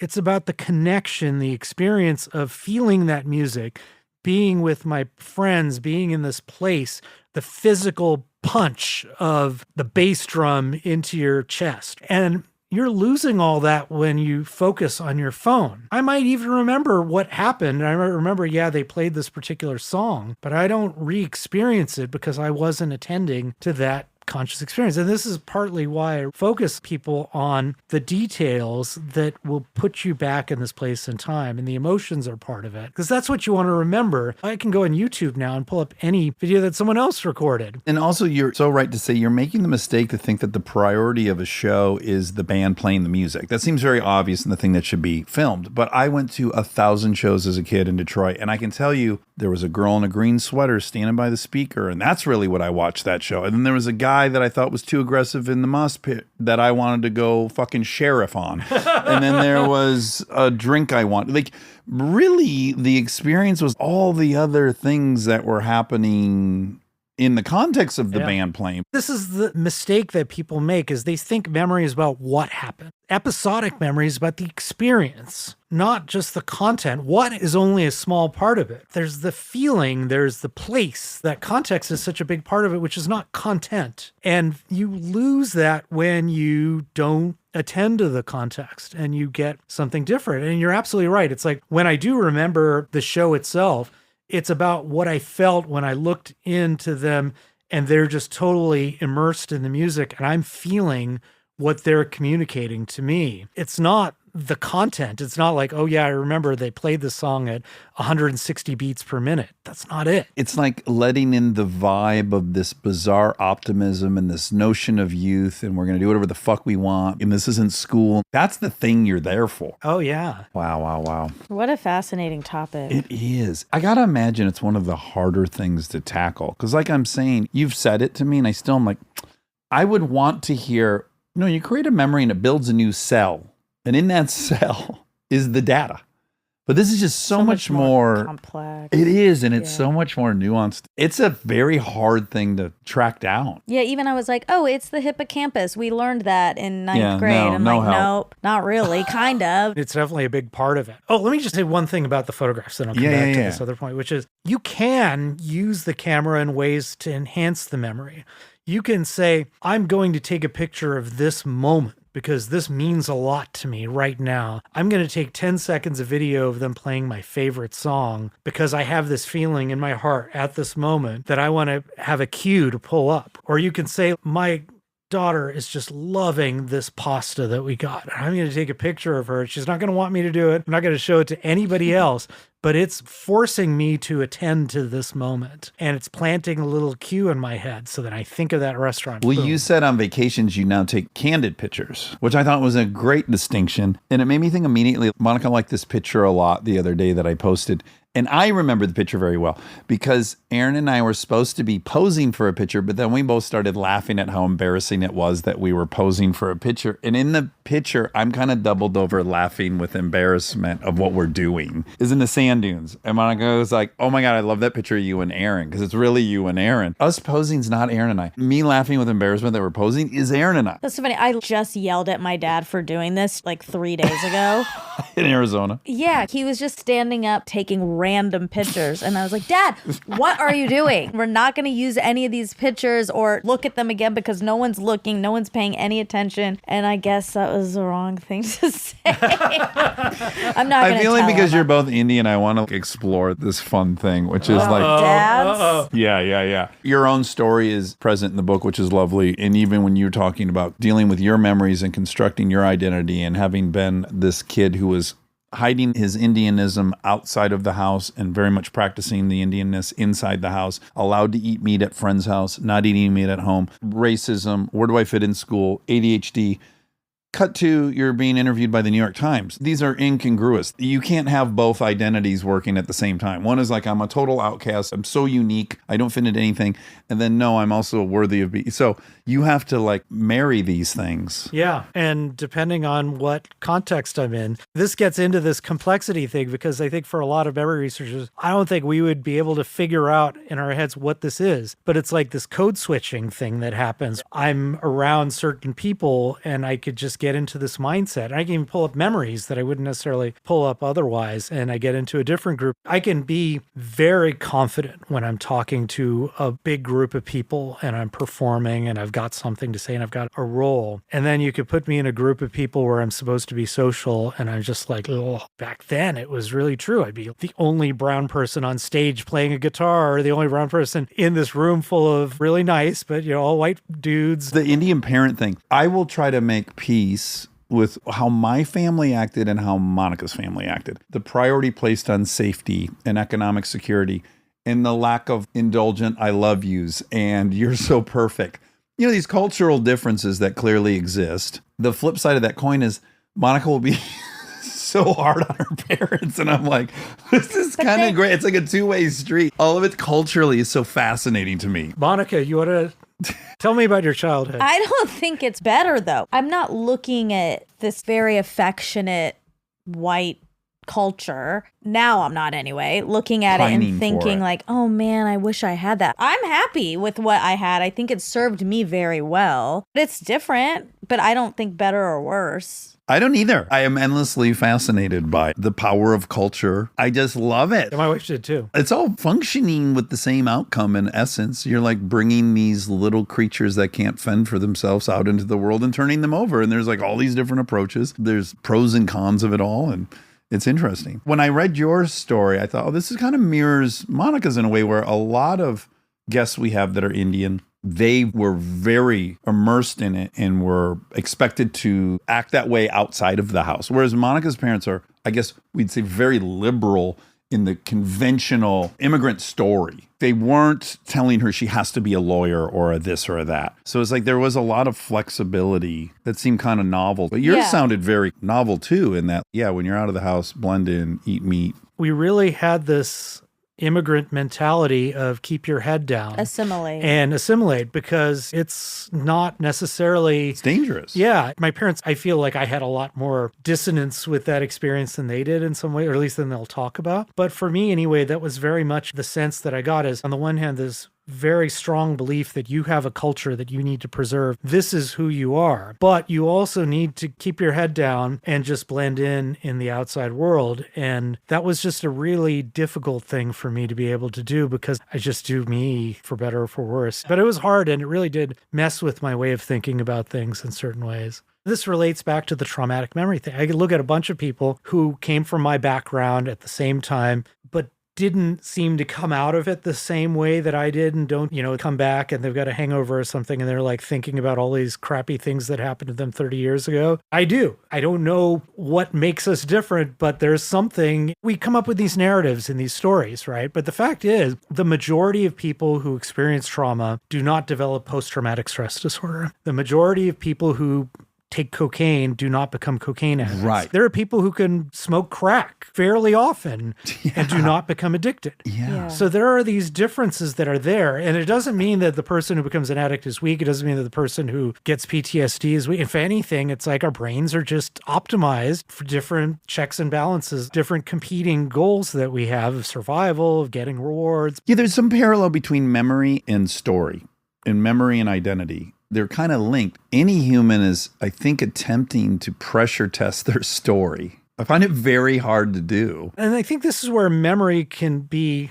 either limiting or liberating. Often it's limiting because it feeds into our beliefs. And you remember that one time that you embarrassed yourself in front of everybody and that shaped your belief that you mess up in public. Yeah. You can't speak in public. There's something wrong with you. And so that's your prediction going into the event. That's shaping your attention, and then that's filtering your memories. It becomes confirmation bias, Exactly. right? But you can do the opposite. You can see this in people's things with visualizing the positive outcome. You can remember times in your life where you violated that expectation. You can remember exceptions to this belief. People have done this in experiments. Dan Schachter's labs does some cool stuff where you imagine yourself or you remember an event where you're altruistic, and people will feel more altruistic in the present. You can remember a time when you were happy and you will feel happier in the present. Memory can give you options if you do that little mental effort to pull out the memory that's not easy, but it can constrain your options if you let the context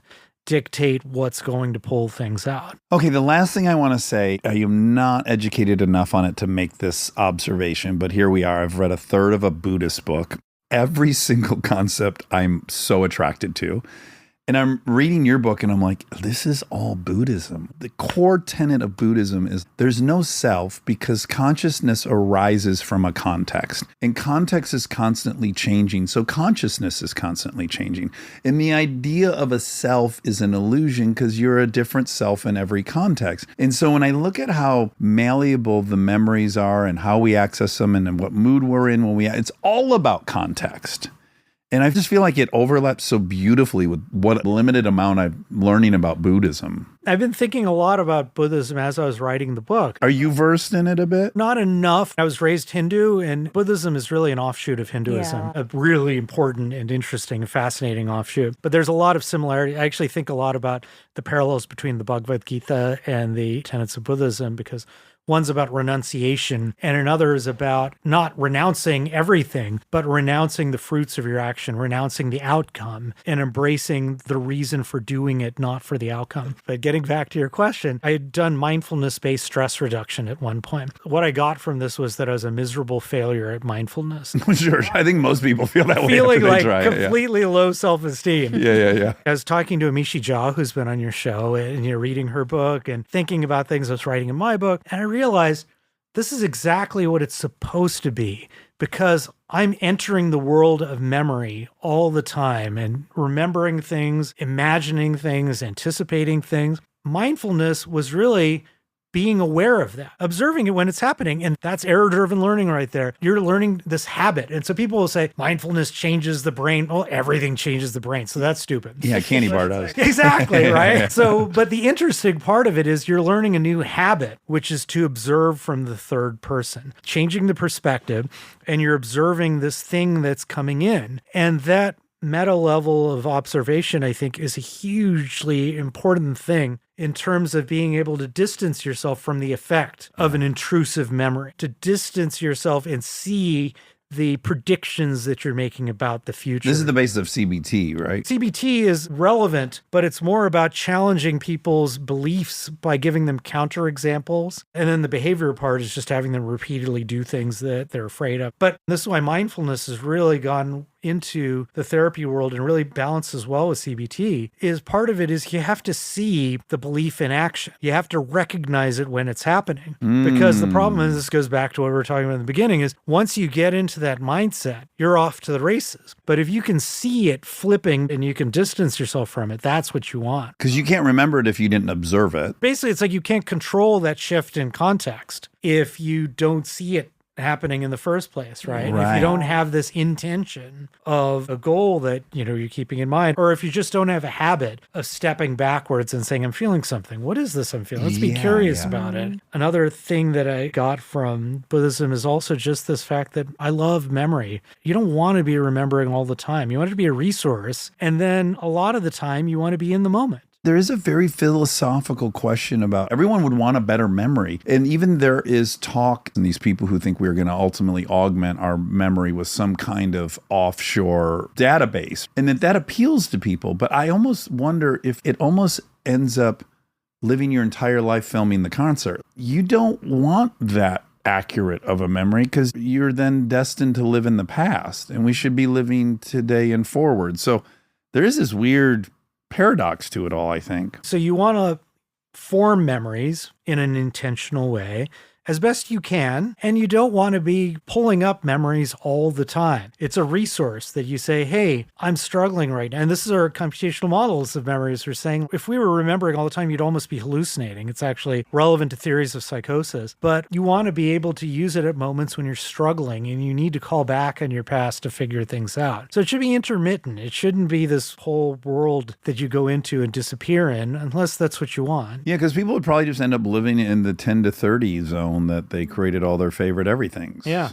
Oh, well, this is wonderful. I really thank appreciate it. you. Everyone should check out Why We Remember Unlocking Memory's Power to Hold On to What Matters. And if you're lucky enough to attend UC Davis, you should definitely take a class. Enjoy this punk rock neuroscientist. I want to take a class. Yeah. So great having you. Thank you so much. Oh, thank you for having me. This has been a blast. We'll go take a couple pictures in our punk Yeah. rock shirts.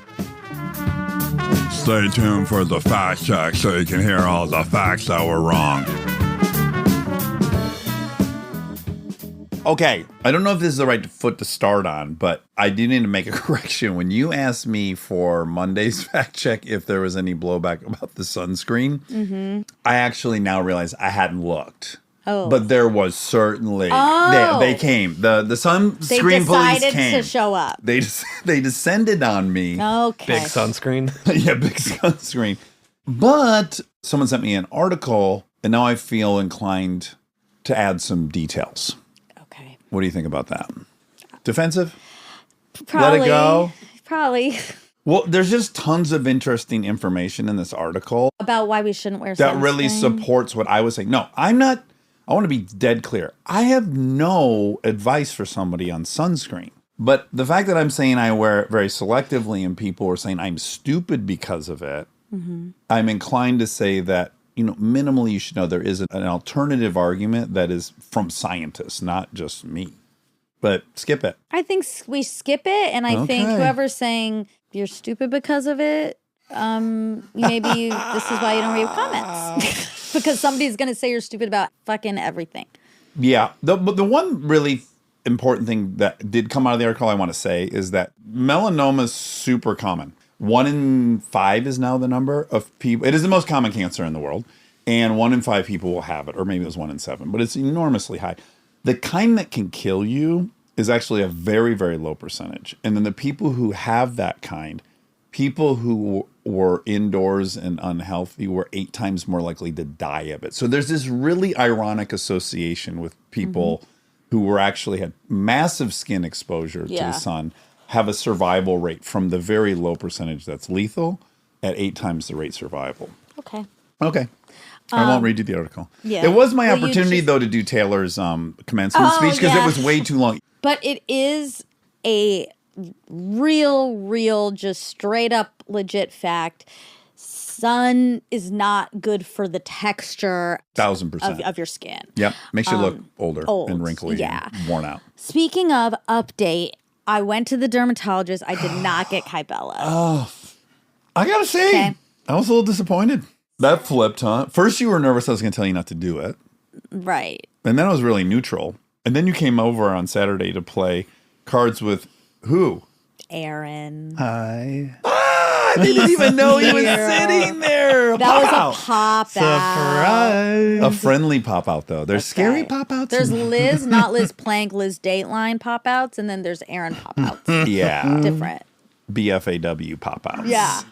Okay, so yeah, you came over to play spades. You obliterated Aaron and I I. wouldn't say obliterated, but Wasn't Kristen it and a I thrashing? won. I thought? Well, we came back Yeah. from the Oh, we thrashing. did? It definitely was a thrashing until Oh yeah, it And was, then you made a big comeback, we gave it a run. but then we did win. you shellacked us, and you had just come, and you said I didn't get it, and then I didn't felt get myself a little bit go like, no, Why? because you were excited to get it, and it would have kind of shown the side of you I always try to encourage, was kind of a little more reckless because you're very responsible. I am, and I still am. Yeah. So I didn't get it for a couple reasons. bring Aaron up to speed. Okay. Go ahead. No, I was listening Saturday. Yeah. I think I'm up to speed. Oh, okay, great. You would know that I wanted to get Kybella. Yeah. And you then even you know were what that is? very hesitant Saturday. Yeah. And it sounded like Dax, Saturday, at least to me, sounded like he wanted you to get it. Now it feels worse I than the can't other. win. Yeah. Well, Before I was like, don't fuck with yourself. You're a 10. What are we doing? And then I came around. I was like, whatever makes you feel good. Like, I want you to do what makes you feel good. then I was happy with that. That's the right answer. Okay, great. And then when you didn't get it, I should have been happy for you didn't get it. It's like whatever you want. Yeah, what is saying? Yeah. Same thing. Yeah, whatever yeah, you yeah. want. Hey, Whatever you're feeling. Chef's choice. Great. Yeah. Because remember the one part that we all recognized would be horrible is if I said, oh, I'm thinking about getting Kybella. And then the person said, yeah, about time. Yeah, that was the we That's decided like- the Nobody would worst. say. Yeah, that's what Dax is saying now. No. But this all stems from which Aaron is not up to speed on. I hold firm on this position. Okay. Fucking Monica was considering getting veneers, Okay. fake teeth up front. Yeah. And I was like, what on I was just earth are you confused about- talking about? I'm Look at confused her about that part. teeth. See how rigged these are? And then No. these are... No one does. Okay. What Aaron and I see is a set of teeth we would kill to have. I can't. They're white as hell. They're straight as an arrow. I almost thought you would only be doing it as a joke, like to get big teeth or something. No, just Which would be even- funny. Even it all out. Anyway, it doesn't matter. I'm not getting them probably, and I don't want to commit, but I'm probably not getting them. Also because I don't like the permanence of shaving them down. That's why I'm Oh, not you can't getting go it. back. It's like electrolysis. It's more permanent than Kybella. Because you could regain your neck fat? Yeah. Okay. Okay, so when I went there, the reason I didn't get it, I was gonna get it. Don't spare me any details. You wake up that morning, you know you have the appointment. Are you excited about the new you? Or are you Yeah. already nervous about I'm it? nervous and excited and Yeah. and telling myself I can make the decision when I'm there. I don't need to think too much about it. It's okay. And then I went in there and she has me fill out paperwork. So on the paperwork, it asked me about my medications and stuff. So I have to put my anti-seizure medication on there. And she starts asking about that and the seizures and stuff. Then she starts asking about my face. She says, what are your concerns? So then I start telling her about all my skin, like my skin issues from being a kid. And I mean, she's a dermatologist. I know, but I doubt that's what she was asking. Well, okay, so I'm telling me start her all from the beginning. So let me show you a picture of me as a baby. In a field of grass. Yeah, and then I want that would skin. No, I would say, look, she has a neck problem even then. This is her story. Yeah. Okay, so I tell her about all my hormonal acne and all this stuff. And then I say, Your dating history. basically, I'm like, I can't, no one likes me, right? And Oh, an ugly let me duckling. tell you Yeah. about this Dairy Queen situation. So I'm saying all this, and then I was like, okay, but like I kind of like snap back, and I was like, so Because really? you thought she was yawning or she had gone to sleep? No, or- I just realized like that's not why I'm here because I have a witch for that. Yes, you're here for some cosmetic adjustments. Right, But but- maybe you were even wanting to justify why you were, like, that was your way of feeling like you weren't there for cosmetic reasons? No, but everyone's there for cosmetic reasons. I know, so but like, then why tell her all about exactly. that? I don't know. I think I was nervous. Okay. So then I say, but really, I just like, I hate my neck. I hate the way it looks. Let me show you this video. I mean, I know you can see me in person, but let me show you this video. And Oh my this is God. what I don't like. And she was like, okay. And then she kind of like feels around. Was she squeezing it and stuff? Well, yeah. Yeah. And she said, I guess what I would recommend is Kybella. And it's a non-surgical, it's an injection. What it does is it melts the fat and it tightens. She said, but actually, you actually don't have Enough fat, fat in there. Yeah. there. You have a very small chin. Okay. Yeah, we could build that out a little bit. Yeah. So Yeah. then she was like, so we could do some filler in the chin. And then I started panicking. I was like, oh Okay. God, this is getting out of hand This is quick. And she said something like, well, or you could do a full something crazy, right? Some Oh. big surgery, but you shouldn't do that. She was just saying a lot. And the panic was starting to increase. yeah. You were starting to feel peer pressure, which is your trigger. Yeah. Right. But then she said, but first let's start with your skin. So then she did address my Long skin history. issues and my long history. And actually that was the majority of the appointment. And then she, What options did because she put me on a new regimen. And then I was like, fuck, I wasn't here for this, but like now I'm buying all these products. Oh, God. I know. And then I didn't even I get should the have gone with you. I'm like, fuck all that shit. Give her the Kybella. We're getting out of here. No, but actually, I think I'm gonna love the regimen. Oh, But so hard to know.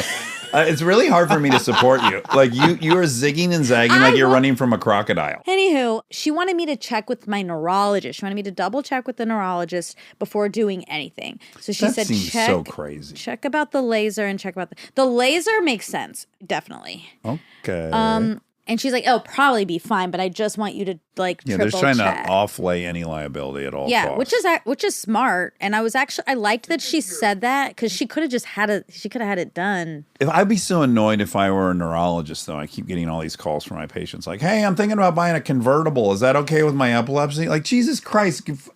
What are you talking that's about? their job. I'm thinking about getting a laser treatment. It's What does near that have to your do- brain.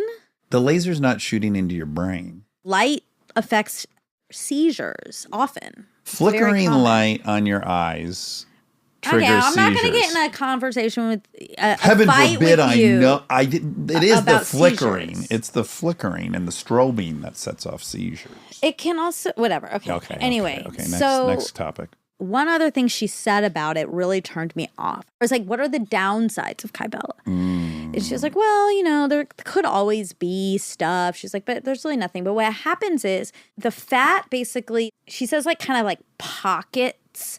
So she was like, you might feel bumps. And I was like, oh my God, this is exactly the thing I was worried about. And this is the thing that can go bad is if those bumps don't dissolve.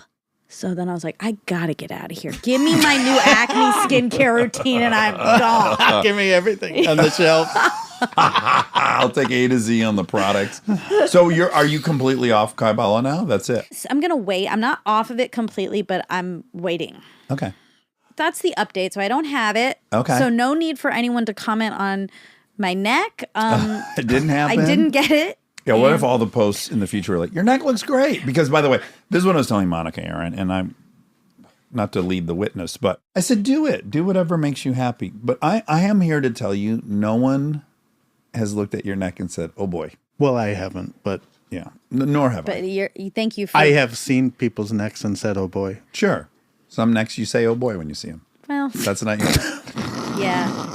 They probably have more than just a small chin. It's more a men, though. Would you agree, Aaron? Like, I'll be talking to a man. I'll go, wow, his chin goes directly down into his chest. It's just one huge plate of like, Oh, definitely. yeah. As people get older and heavier. Yeah. And like skin Yeah. sagginess. Yeah.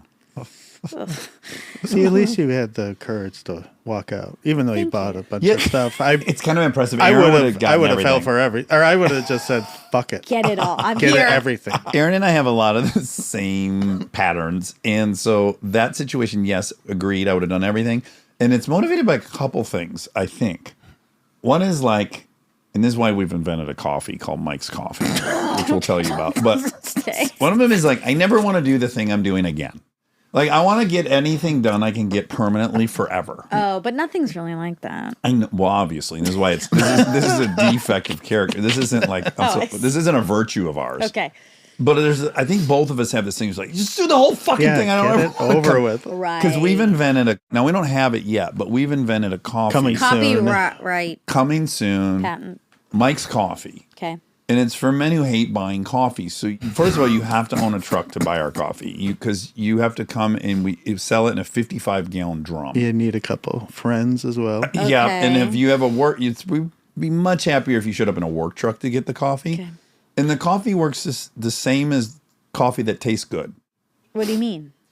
Well, I mean, it doesn't taste very good, but you'll never have to buy coffee again. Yeah. And I think that's going to be very appealing to a lot of men. Is Like, it they just wanna go. pre-brewed? Men No, will settle. it's no, a it's 55-gallon drum Grounds. of ground coffee. Okay. And you're going to go one time for like the rest of your life. 500 pounds of coffee.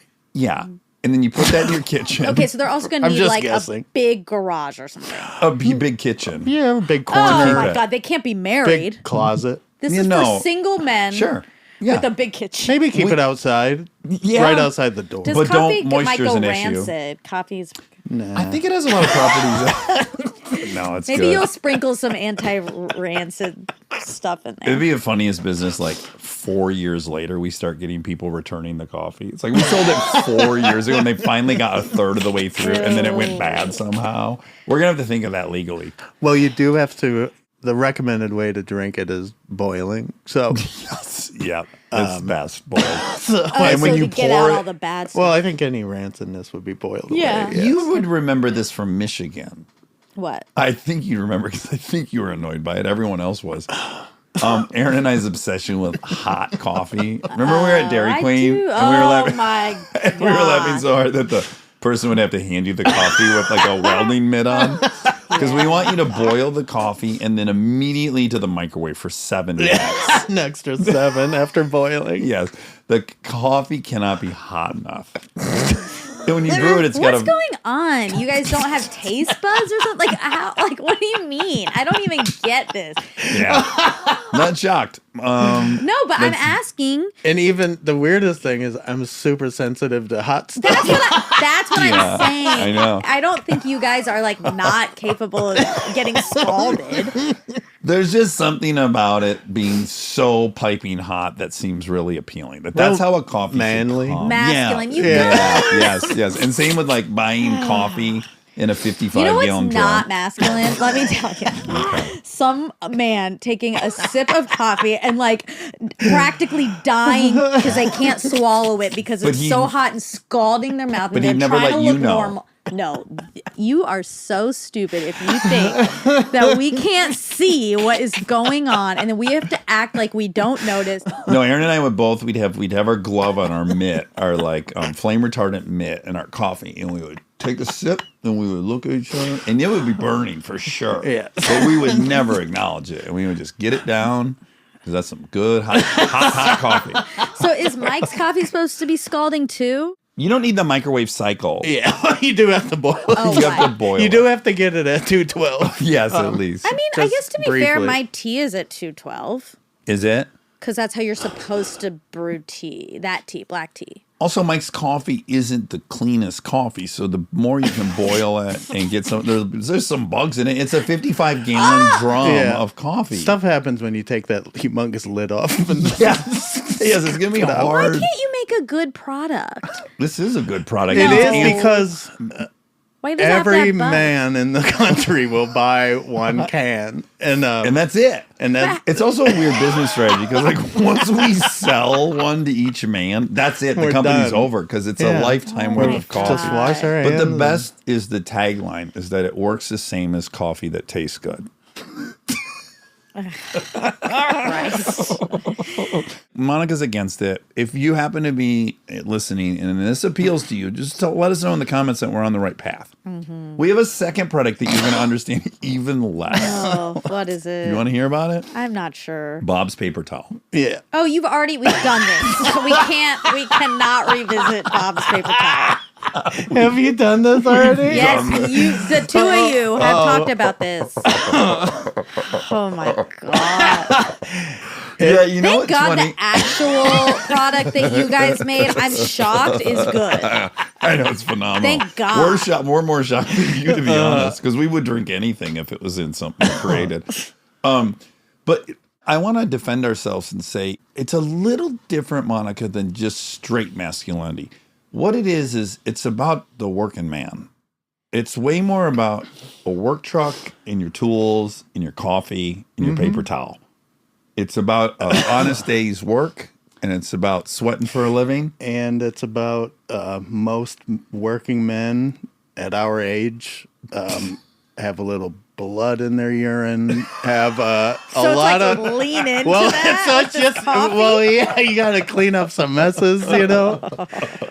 And not your And we average have to- paper towel we isn't have to- gonna soak all that up. And we have to pee too often. So Yeah. you're constantly in your work truck and you like can't find a bathroom. And you don't want to pee in public because now that would be hyper masculine, toxic masculine. Like just get out and pee anywhere. No. Yeah, Have you some want to respect. pee in your vehicle Sure. and just line your little can or cup full of Bob's paper towel. As hard as it gets confusing. Yeah, you guys are such mixed messages. It's like you're gonna go into my dermatologist and get every single facial surgery possible. Come out new man. Yet you're about the working man. We are. That's who we are at our core. Would be Monica. so embarrassed by the surgeries. Well, one thing that is serious, can I hit you with one serious thing? So those are our can two try. fake products. But we have a real product, Ted Seekers. Yes. Obviously. And we have a community pledge that will be written up and it'll be on that website. But I wouldn't mind saying it here verbally, which is we have a community pledge and a customer pledge that we are going to dedicate 10% of all profits to a race boat team and fuel costs. For face. Tax. What? That's You could true. actually. Yeah. That's really bad. Well, You cannot do that. Yeah, we commit, we pledge that 10% of all profits will go to fund a future Ted Seekers race boat team And fuel. and fuel costs and transportation costs because you got to get those boats to the races. You just lost a customer.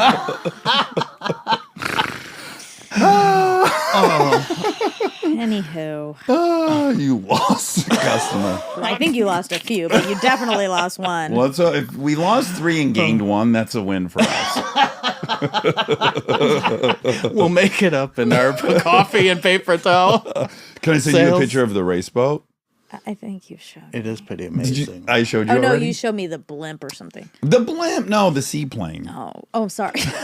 That's another commitment we have to our community. First of all, there is no money. Let's just start there. This endeavor is losing money. So there's no money, okay? I think it started with we're not turning a profit. So we can Right. at least say it But right in now. the future, when we do turn a profit, which is going to happen, at that point when we're profitable, we are going to, for our community, invest in a race boat team. Look at your phone, if you will. And then ultimately, you're right. The long-term goal is to have a seaplane, which you already know. But which is really funny because it has us very committed to waterways, both by the water racing and Yeah. we can only travel to places that have a big river or a lake to land on. we don't have anything that doesn't Terrestrial. involve Nothing on terra firma. How sexy is that boat, though? Did you look at it? It's nice. Oh, okay. Thank you. Yeah, it's nice. It looks Fast. pretty. Looks Yeah, it's fast. hard to argue that it's a good look. It's yeah, a hydroplane. It does look really nice. So what's How much did it cost to get this mocked up? Well, this is a great story because people do think we have like a bunch of money. The company Yes. Ted Seekers does not have a bunch of money, and we spend more than we take in. Okay, yeah. Yeah. So, anyways, Aaron, Aaron, you got the email, so take it away. Yeah, well, it boils down to people want us to advertise and spend money with them, of course. Now people have gotten to the point where they're mocking things up for us. So that boat, I can't, first of all, Dax and I can't even imagine making it more perfect than what they It did. does look real. I know. It looks really What nice. Yeah, when they're I saw good. this. So I was telling him, though, in the email, it said, here's what we can do for you. Fantastic. Yeah. Sticker up the whole boat, paint it. Yeah. But I just want to say too, it's a hydroplane boat, the kind with a jet engine. Right. Yeah. The Highest form of The racing. catch is for us to sticker up that boat for a race. A race, Monica. It's 400 grand. Oh my God. And we were, so this led us to start talking because as cool as that is, we're like, wait a second, how do we make our money back? Like, who's watching this? It's not on TV.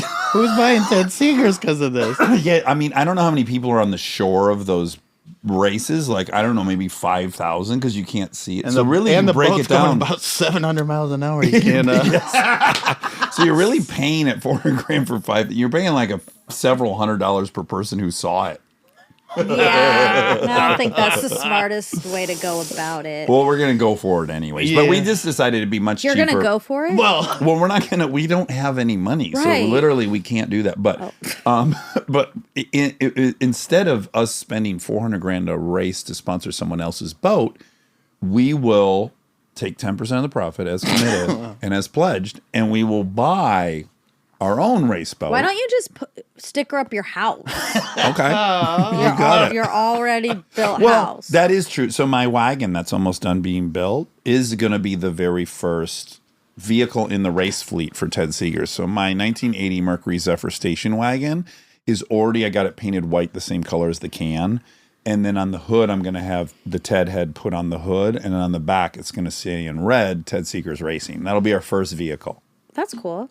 And you're right. That'll have been my money. Do you want me to put a bumper sticker on my Prius? Oh, yeah. That would be great. I'll do that. Well, we already have the cute little round stickers. Maybe you could start there. I'll start there. And put it on your window because I don't want you to have to scrape it off at any point and ruin your paint. Just put maybe on your window. Well, I'm not going to put it on my Mercedes. No, that's fine. Yeah. It's not a match. Very exactly. Branding wise, it doesn't really go. I mean, the Prius isn't a great match either, but we'll live with that. I have it on the Durango, That's perfect. That's a good match. but yeah, I wouldn't put it on the Mercedes. It's just so pretty, you know? Also, the Mercedes is very, very highbrow. Exactly. And Ted Seeger's is for a man working or a woman. man. Well, no, a man or a woman who puts in an honest day's work. Yeah, no, At What are a you construction considering? zone. Okay, I'm like, what are you considering an honest day's work? Do Where you you consider sweat. what we do an honest day's work? Absolutely not. I don't think Yeah, anyone in so America would consider what we do as an You honest guys. day's work. Because it's time consuming as all hell. It is, but do you think anyone in America, if you asked anyone in America, like what we do, is that an honest day's work? You couldn't find one person that would say yes. I think it is. It's very honest. We're very honest on here. Yeah, it gets confusing. Like, You know, it's actually literally an honest day's work. that's fair. When you explain it to people, maybe Yeah. they would change their mind. But just the notion of like sitting on a couch and shooting the shit, is that an honest day's Why work? is that? Yeah. You mad about that? Yeah. Look, if I was shingling all day long, like 12 hours a day, and I had bundles on my shoulder, and I was climbing a ladder, and you said to me, yeah, I hang on this couch in the air conditioning, I chat for a few hours, is that an honest day's And work? then I do a lot more. You gotta have some. Then we've never had someone on here who's had an honest day's work or who does an honest day's work. And probably none of our listeners do. True, but I think a lot of the people that were on here did previously have honest days work, as did you. You've had lots of honest days work. How about this? Could we do a hierarchy of the most honest day work, which is like you're sweating and you're using your body as much as you can to exert force on this object. like manual labor. Manual labor. That's got to be the most honest. Like But farming that's is the most so honest. gendered. It's like it's very Women are problematic, actually, to Okay. say that that's the idea of real work because women don't do that. They And do. obvious- They've always been in the farming fields. I would say that's probably the most honest day's work is farming. I'm talking about what you're talking about currently. You're probably not talking about farming. Well, I'm telling maybe you, I you do are. think farming is like the most honest day's work someone could do. Like they're like, Okay. I say we leave the honest day's work to the paper towel and the coffee drinkers. yeah. Yeah, Okay. it's Ted Seeger's is actually not for Yeah, better people not who be. I feel like most people who, yeah, okay. talk to All me. right. No, I was gonna say most people who do what you're saying is an honest day's work are not going to be drinking NA beer. Ooh, that's They're interesting. going to be drinking beer with alcohol. Well, there's a lot of sober people that are doing honest day's work that are in AA. Like they've had to go to AA. Like in your meeting? Not in. Oh man. That's what I'm saying. We don't know anyone Yes, who's we do. doing this. Go to log cabin. No, yes, not the meeting in my friend's living room. Right. Like, But you're asking of whether people who do honest days of works are sober or not. For sure. I'm sure there are. I would Yeah. say most likely they're probably drinking beer with alcohol. Well, when I was doing honest day's work, there was nobody sober. Right. Thank Yeah. you. Yeah. We were doing some really good drinking back when we were doing honest days work. That's my whole point. The drinking is It lends itself to an honest day's Well, that is the reward of an honest day's work, is that drink tastes so much better. Like when I Yeah. would get off of filming and have a drink in New Zealand, it wasn't the same as when we would get done fucking cleaning out the slaughterhouse. Yeah, it's the reward for the Those shitty. MGDs were just Yeah, that was as wonderful. good as they get. But you did call me. One of us called each other when we first got some Ted Seegers made. You did something. I think building the little pavilion with Lincoln. Yes, you built sawing something. and shit, You said you had a.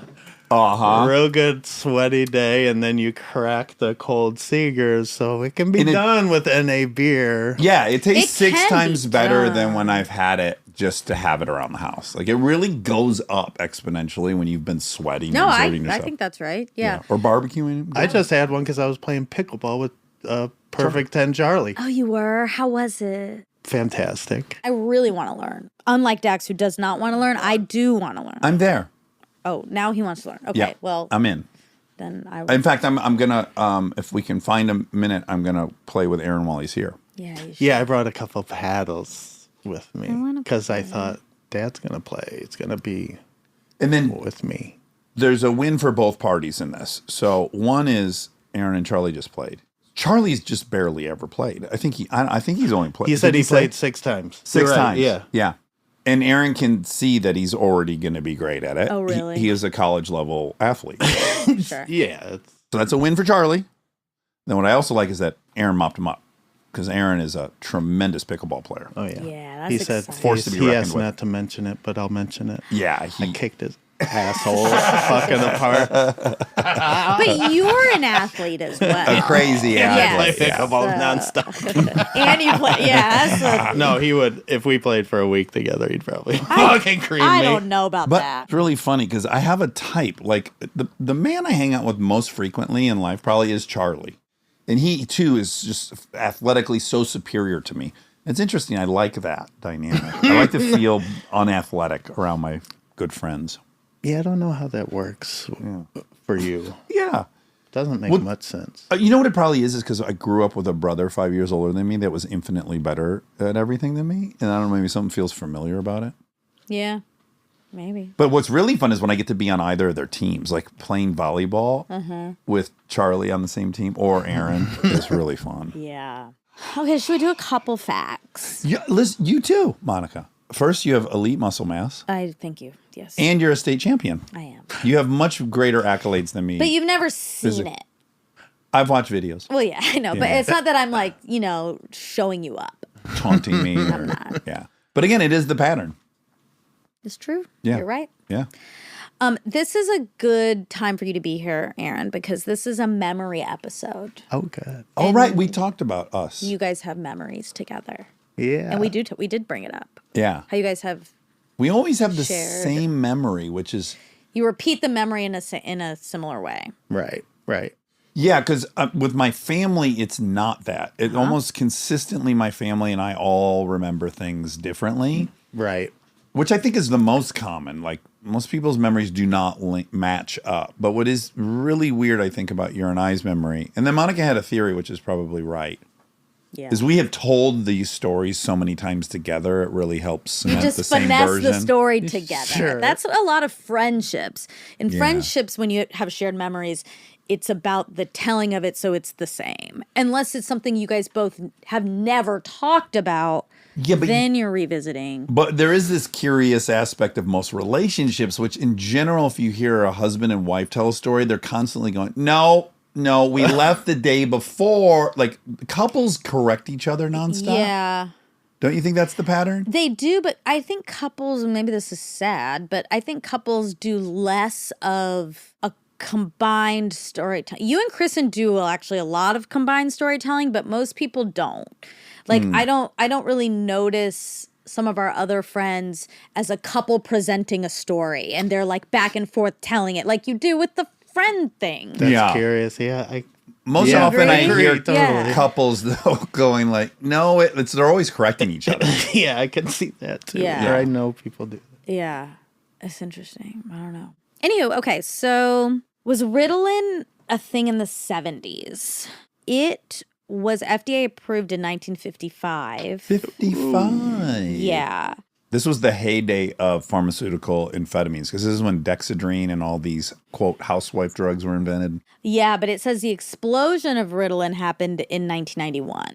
I became aware of it in probably 97 or 8. Oh, it says actually the Prozac, they believe Prozac sort of paved the way for it. Oh, really? Yeah. Because that's not a Said it became stimulant. more acceptable and easier to take a psychiatric drug, Prozac. So then Shifted. mindset. But then Super Ritalin came out, Adderall. Right. And I think most people are prescribed Adderall now, which is like infinitely Yeah, or like stronger. Viabans or whatever. Ooh, what's Viavans. Vyvanse. Vyvanse. Yeah. Yeah, people like that. Don't learn about it. Okay. Vyvanse sounds like it would be a benzo, though, but whatever. Wait, hold on. Vyvanse is Yeah, upper a or benzo. downer? I think it's like Adderall, right? No, it is a benzo. You're right. Oh, because the girl on Most my ANs are benzos. prescription medicine used for treating ADHD Oh. Well, then it probably is a stimulant. is amphetamine. Oh, you're talking about Ritalin. I thought you would No, just look at... Vyvanse. Oh, Vyvanse. Oh, Oh, yeah, you're okay. right. All right. Yeah. I could see like a benzo addict rifling through someone's cabinets in their seeing bathroom that. and seeing that like Ativan. Like Ativan is a Yeah. is a benzo, and thinking like, oh great, and then getting Yeah, all why did I jacked think up. it was Probably because of Xanax? Ativan. But yeah. Anyway, I was so it is. prescribed Ativan. Yeah, and it worked for you. Yeah, I mean, I would take it very sporadically. Mm-hmm. I don't really like it though. Well, it's almost hard to evaluate because you're taking it when you're really Like a panic struggling. attack, Yes, yeah. exactly. So it's probably a weird association. I was taking it when I wanted to have a good time. Sure. Not can't not benzos, stimulants. Oh, right. Well, I've never taken that. I've never taken like Adderall or anything. I think that would make me feel so bad. Like it took me a while to get used to caffeine. I don't think I would do well on that. Okay. Oh, can ADHD affect hand-eye coordination? Poor motor coordination or motor performance is another common coexisting difficulty in children with ADHD, though it has received less attention in research. Children with ADHD who experience motor difficulties often display deficits in tasks requiring coordination of complex movements such as handwriting. Well, I have shitty ass handwriting, that's for sure. But you don't have a hand-eye coordination problem. I don't think so. Yeah. It's not like Aaron's or Charlie's, that's for damn certain. But I don't think it's under indexing or No, yours is fine, except for maybe your eyes are affecting it now. lately. Yeah. Aaron and I were bonding over our declining Welcome eyes. to the club. Right? Yeah. It's kind of fun. Well, you've had it long enough that you're like total acceptance I love mode. it. I'm still like, where is this going? Am I going to be blind in 2 years? Because it's just like, it feels like it's falling off a cliff and it's, why would it ever stop? Sure. But as we learned in this episode, you can choose how you perceive the world, and you can choose to see it as everything's lens. just a little, Novel. like a little cloudy in a great way. Because when things are too sharp, when I first got my glasses, I hated it. I was like, everyone looks a little uglier. Yeah, I look uglier, and everyone else does a little bit too. It's So, like the proverbial lights going on in the bar. yeah. Oh, man. Yeah. I'm so glad I never have to experience that again. Yeah. It's cruel. But I guess people just won't leave unless they do that. But they should let everyone leave in the dark. Yeah, then people still don't leave. They don't leave, even with those lights on. Yeah. They're Well, truly that was committed. my experience. Would you do that when you owned a bar? Would you turn the lights on? Oh, yeah. Yeah. Yeah, music off, lights all on. Oh, fuck. Tell everyone, get the Getting like fuck a- out of there. Ugh. Terrible feeling just hearing that. Yeah, that's rough. PTSD. Okay, so he broke his arm before he came. Broke it in Here. half. Broke his humerus. Had to get a rod. Yeah, and you said you thought that was the second biggest bone in the body. I do. I stand by that. It goes the femur, the tibia, and the fibula. No kidding. I wonder if we're going length or girth. The Length makes sense. The largest three bones of the body are Yeah. the long bones of the thigh, the shin, and the lower leg. I accept that. I accept. Shout out while you're looking at your next fact to MotoGP. Aaron, who's not even interested in it, I forced him to watch 2 races this weekend. We were screaming last night watching the race. Oh, I loved it. exciting. I wish I could just watch them with you. Yeah. Maybe we should like FaceTime each other Yeah. and play or something. Okay, so I mentioned that there was an episode of Malcolm Gladwell's show about hoarding and memory, and that is called Dragon Psychology 101. Ooh. It's a revisionist history episode. So feel free to listen to that and learn about hoarding. Mm-hmm. It was a really good episode. That's it. That's all. That's all. I really folks. liked him a lot. Just side note. Me too. He was so fun. and smart, and memory's so fascinating. He was a professor at UC Davis, and he's in a punk band, Yeah. and he broke his arm skateboarding, and he's my age. And he's in a neuroscience punk band called Pavlov's Dog. Neuroscience punk band. Everyone in the band's a neuroscientist. Oh my God. that I great? love that. Yeah, he's Yeah, he phenomenal. was- Can't wait to listen. Yeah, it's a kind of heady episode. When I was listening yeah. back, I was like, it's a bit heady, but it's really interesting. I think. It was a dense one. It's one of the most dense It's ones good we've though. done in a while. There's a lot to learn about. Can I the send you memory. one more picture? Speaking of punk rock, Aaron just sent this to me. This is a picture of Dax at a punk show. Yeah. Uh-huh. Wow. How old are you here? 17. Wow. Now, can I tell you? Here's what I told Dax about it. I was like, I thought he looked so cool, and I was like, it looks like there's like a lot of Brill cream, maybe like oil in his hair, but it's like super shiny It and is blonde shiny. It's bleached white. and really fucking cool looking. And then look at the little guy next to him. Doesn't he look like Michael J. Fox? Or is that just me? Yeah, It does. I could see that. Yeah. I And then the remember one that kid. Do you behind- remember? I kind of remember him too. He was yeah. at all the shows. Yeah. The one behind him with the cowboy hat also Oh, looks do like You know who that somebody. is? That's Oh, Go Watch. That's Aaron Go Watch. Yeah. Have you I met him met over here? him? He's still our friend. I don't know if I've met him. He's so cute. But Yeah. Aaron, you're not in this picture, right? No, that's my baseball hat. But Behind the cowboy hat, there's the a white white. baseball hat. But yeah, no, I'm Oh, not. how fun. And then Tyrell is just behind me. With You the see a half a glasses. face with the glasses sticking out. Wow. Yeah. Oh my God, fun. Future founders of Ted Seegers with a Yeah, commitment to our right. community. Wow, how cute. Very Fun fun. Good blast old from the days. past. Yeah. All right. All right. Well, Love it was you. lovely to have you per usual. Hell yes. I'm so happy to be here. Bye. Night night. Bye.